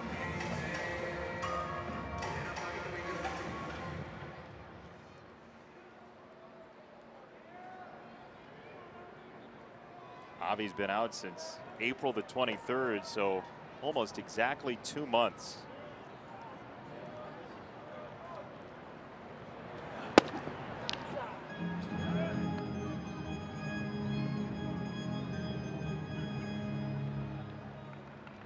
He beat out an infield hit last time up, his first hit of the day.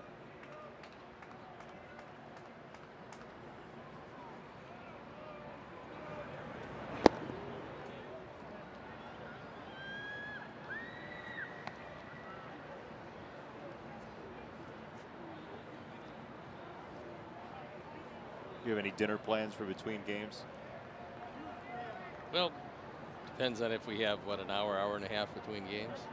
No, it's going to be 30 to. I just said that. I know. Thanks for listening. Oh, I've been listening, believe me. 2 No, balls and a actually, strike. none yet, no. You don't? I figure I would take advantage of Roy Rivas and his fine cuisine. Thought you might wander down to the craft cave and sign some autographs and grab yourself a burger. Don't have enough time. Oh, or yeah. I would. 30 to 40 minutes. You hustle down there. They got some good burgers. They have great burgers. So make it happen. Well, that presupposes we're not going to do an opening for game 2. We'll tape it right away. Right after game 1. The magic of TV. That one got a good piece of Lucroy. But he's able to shake it off. Toughest position to play in sports is what? Well, physically, you're probably looking at it. You think catcher? Yeah. You really take a beating. Hockey goalie? Hockey goalie's a tough one. It is. But I'm not thinking you get hit as much as a catcher gets hit. Although it's, I mean, you have more it's anticipation time, that's for sure. But your job is to get hit. Well, it's actually to stop pucks and catch them, not get hit. The object is not to get hit. Well, for your glove to get hit or your blocker to get hit or whatever it might be. Yeah. There's contact between projectile and you. Yeah. Not quite as much, though, I don't believe. Okay. Quarterback is not easy. You get hit on basically every throw. That is not easy at all. Do they get hit? They get is it hit. Okay to... They get hit a lot. Okay. On the ground and foul of third.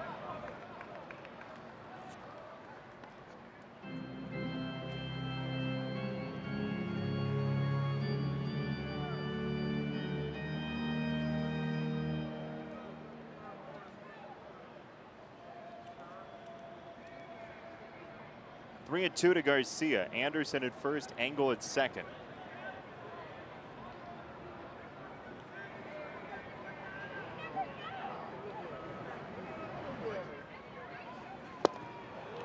Struck him out, 1 down. For this game 1, the A's don't have a lefty in the bullpen. For game 2, you get to add a player for the doubleheader. You get to have a 26th man on the roster, and there's some reports that Daniel Coulomb is here, and he is a left-hander that would be added in the bullpen. So for game 1, no lefties. Game 2, there may be one.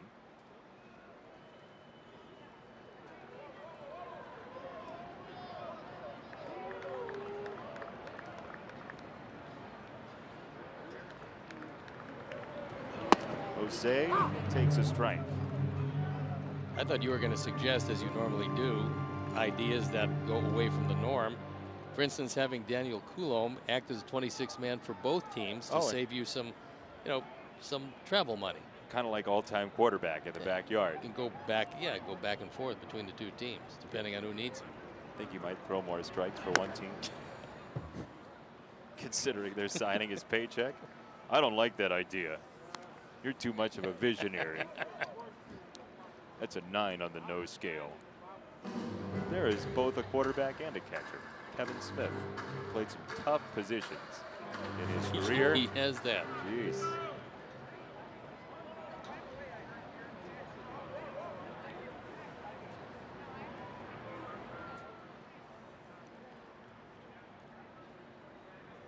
Hendricks had something in his eye for the moment, which seems to be small potatoes for Kevin Smith and some of the contact he's taken. Former Pitt Panther quarterback decided to focus on baseball his final couple of years at Pittsburgh. 0-2. He struck him out.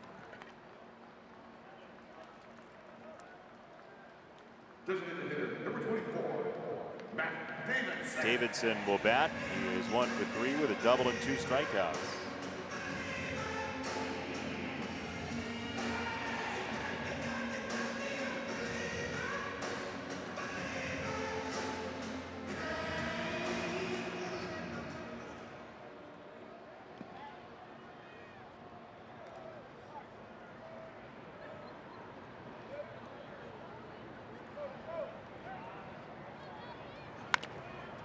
Cute foul. Matt Davidson's beard is one of the great mysteries of the 2018 season. He shows up one day, it's completely full. Some days it's half full. Some days it's not there at all. And it seems to have no rhyme or reason. It's a production beard. When he's going well, he keeps the same look.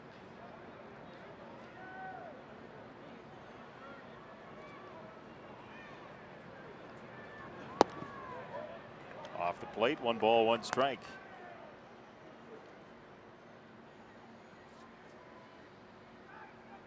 Oakland has put up some rather large numbers this year against the Sox, with in the last 3 games 11, 12, and 10 runs.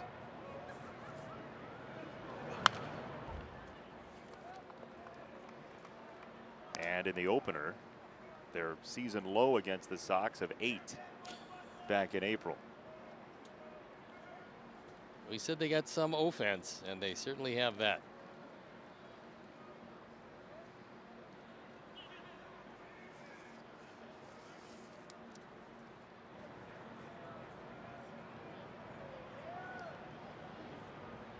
One and 2 in the dirt. Oakland can hit the ball out of the ballpark. They just don't run a whole lot. 13 stolen bases this year coming into action today. And they're not very good at it either. No, 13 and 13. I can understand why Bob Melvin wouldn't want to run more.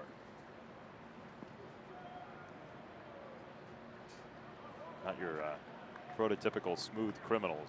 They're the types that leave their IDs at the scene. In the air, right side. Olsen for out number 3. Sox get 2 on and can't score. We will play the 9th after this.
Jed Lowry, Bruce Rondon, and strike one from Bruce, who got a fly out from Simeon to end the 8th.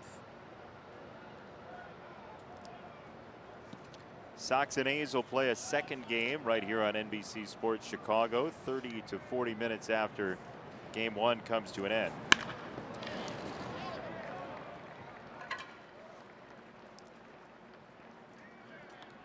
And speaking of what's coming up for the Sox during this homestand, it will be 4 with the A's, including this game, and then the off day Monday, and 3 with Minnesota. The team that's in 3rd place, 1 game behind 2nd place Detroit.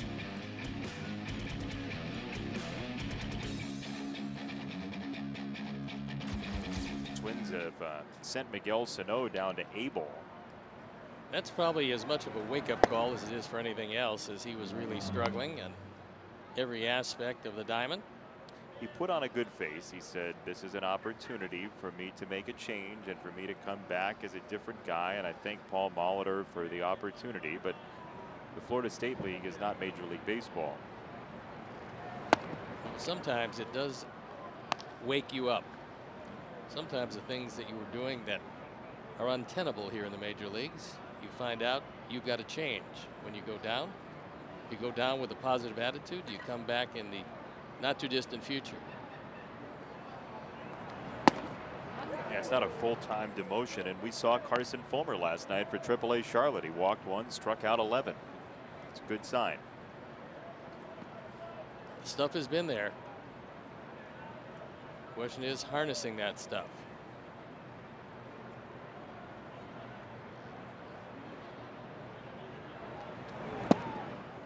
There's a swing and a miss, and Davis wrenches his back on strike 3. First baseman, number 28, Manfred.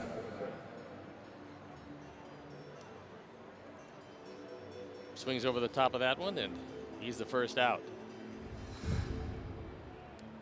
So for Carson Fulmer, 2 of his last 3 starts in Charlotte have been only 1 walk. The start in the middle was 6 walks, 1 strikeout, but only 2 earned runs. And so there are some positive signs interspersed with a rough start control-wise 2 starts ago. Be interesting to watch that Charlotte rotation now with Jordan Stevens, Carson Fulmer, Michael Kopech. Sebi Zavala goes up there to be a catcher. Sebi can hit. Yeah. I mean, that's one of the things he can do, and now that he's entirely healthy, we'll see how he fares in AAA. Defense from all accounts has gotten better this year for Sebi Zavala down in AA. And there's not the logjam of catchers in Birmingham anymore. Zach Collins stays there in AA, and Blake Rutherford stays in Winston-Salem with quite a few of his outfield compatriots moving up to AA, including that 22nd round pick Joel Booker, who you mentioned earlier had 4 hits in his first game in Birmingham.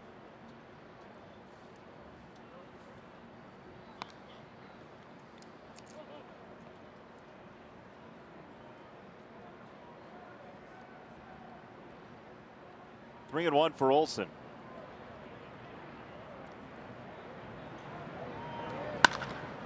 On the ground pass first.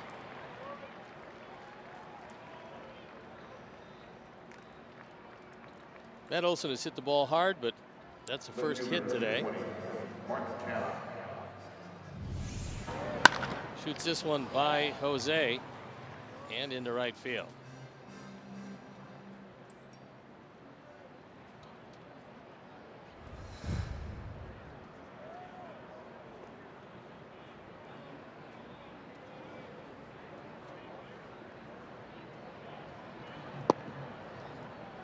Off speed it down. 1 ball, no strikes on Canna, who scored twice. That makes now 6 runs in 4 games against the Sox this year for Canna.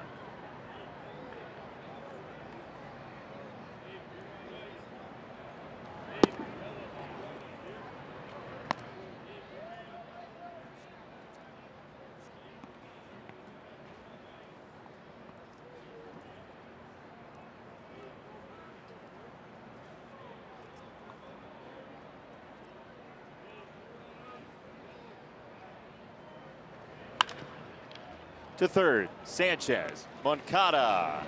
Double play. Bottom 9 comes your way next.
And it is the spelling of Manaea and the pitching of Manaea.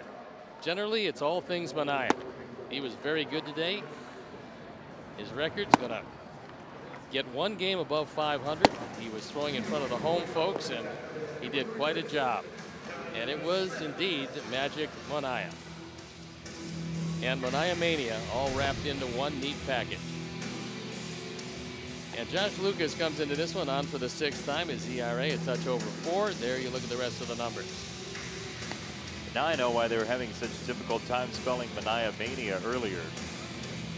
Because they were trying to spell Magic Manaea instead. There you go. They did swap out a bunch of A's though. The first day he couldn't go in the second position, and that was ridiculous. But congratulations to Sean Manaea pitching in front of his family and friends. Liam Hendricks, 1 inning, 2 hits, 2 strikeouts, and now Lucas, who has short time in the majors. There's Dad, Sean's father, who is from American Samoa. Game number 11 for Lucas in the majors. Starts with ball 1.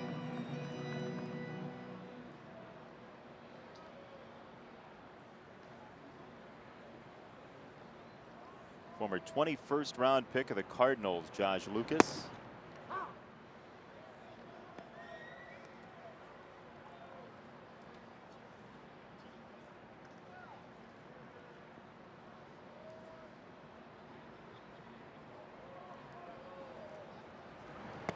Two balls and a strike on Smith.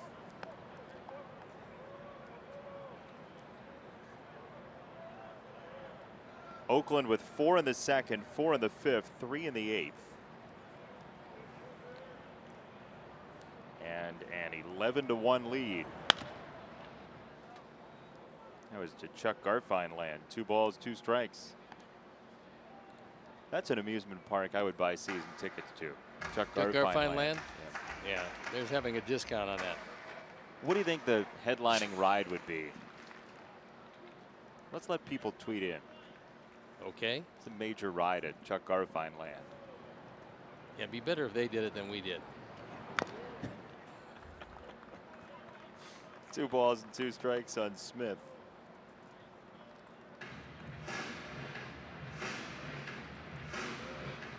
Wonder if it's like Graceland where you can buy lifetime passes. Do you know that?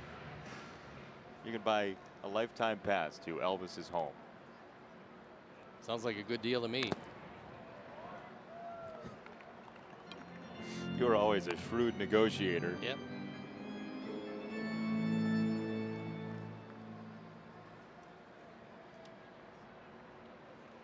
Two balls, 2 strikes on Kevin.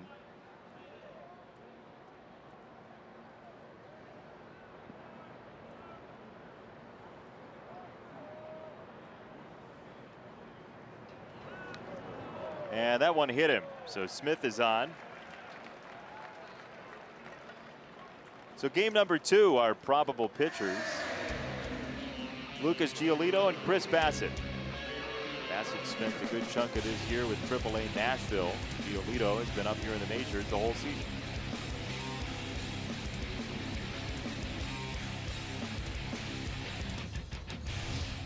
Lucas trying to right the ship against this Oakland team.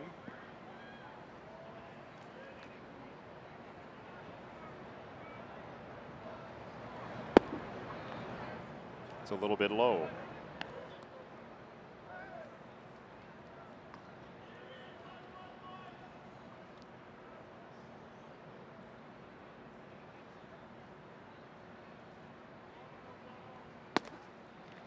There's a strike on the corner to Garcia, who's 2 for 3 in his return to the lineup. Back for the first time since May 23rd. Avi got hurt on April 23rd. Leori got hurt on May 23rd. So if you're a Garcia in Major League Baseball coming up tomorrow, beware. Don't play. Yeah, stay home. 1 down. Second baseman, number 10,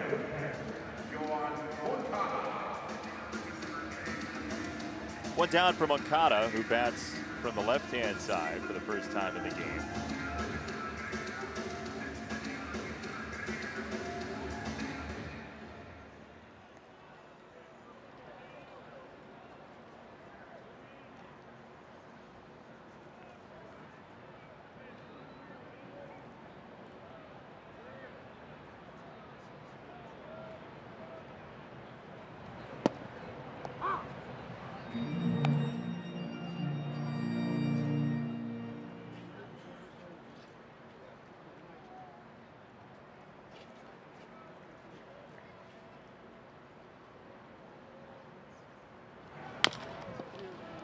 First base. Olson had a notion. Instead, he takes the easy one. Smith to second, 2 down. I think that Matt Olson decided that 10 runs up, you might as well take the out when it's presented to you. Seems logical. Yeah. So Sanchez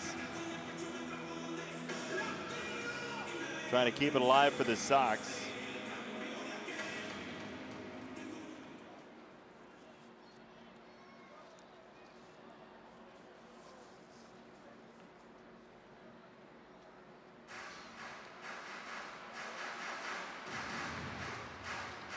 Sox got their lone run in the 6th on a Kevin Smith double play ball. It ended up scoring Abreu, but Matt Davidson thrown out at 3rd after Smith was out at 1st.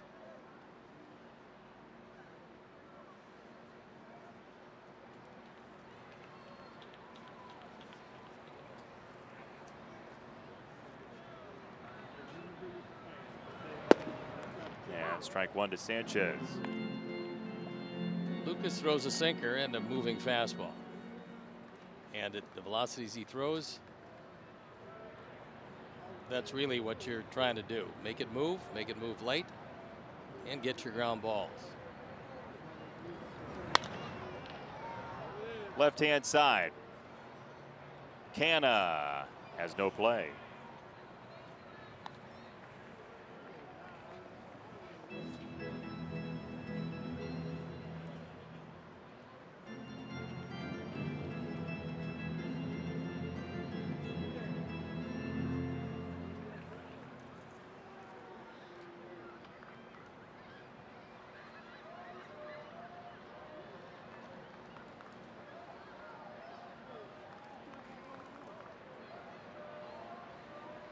Oh, 2.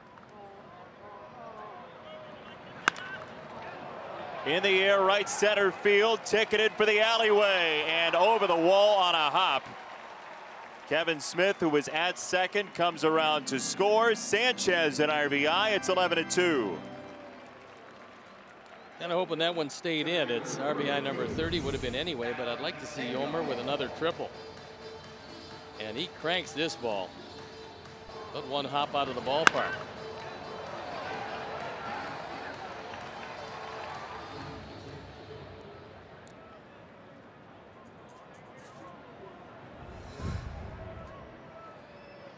So here's Engel, who takes ball one.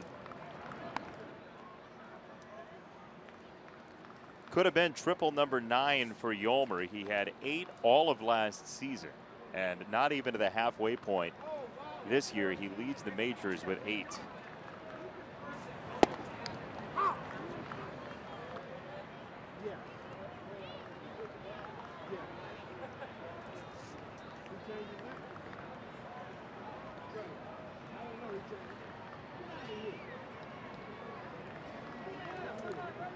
First doubleheader between the Sox and A's since the 80s, and it looks as though the opener is going to go the wrong way.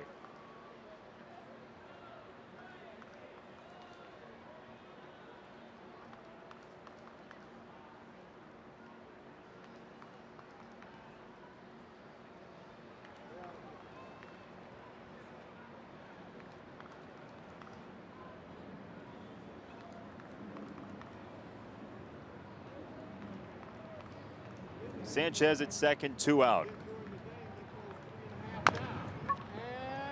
To third.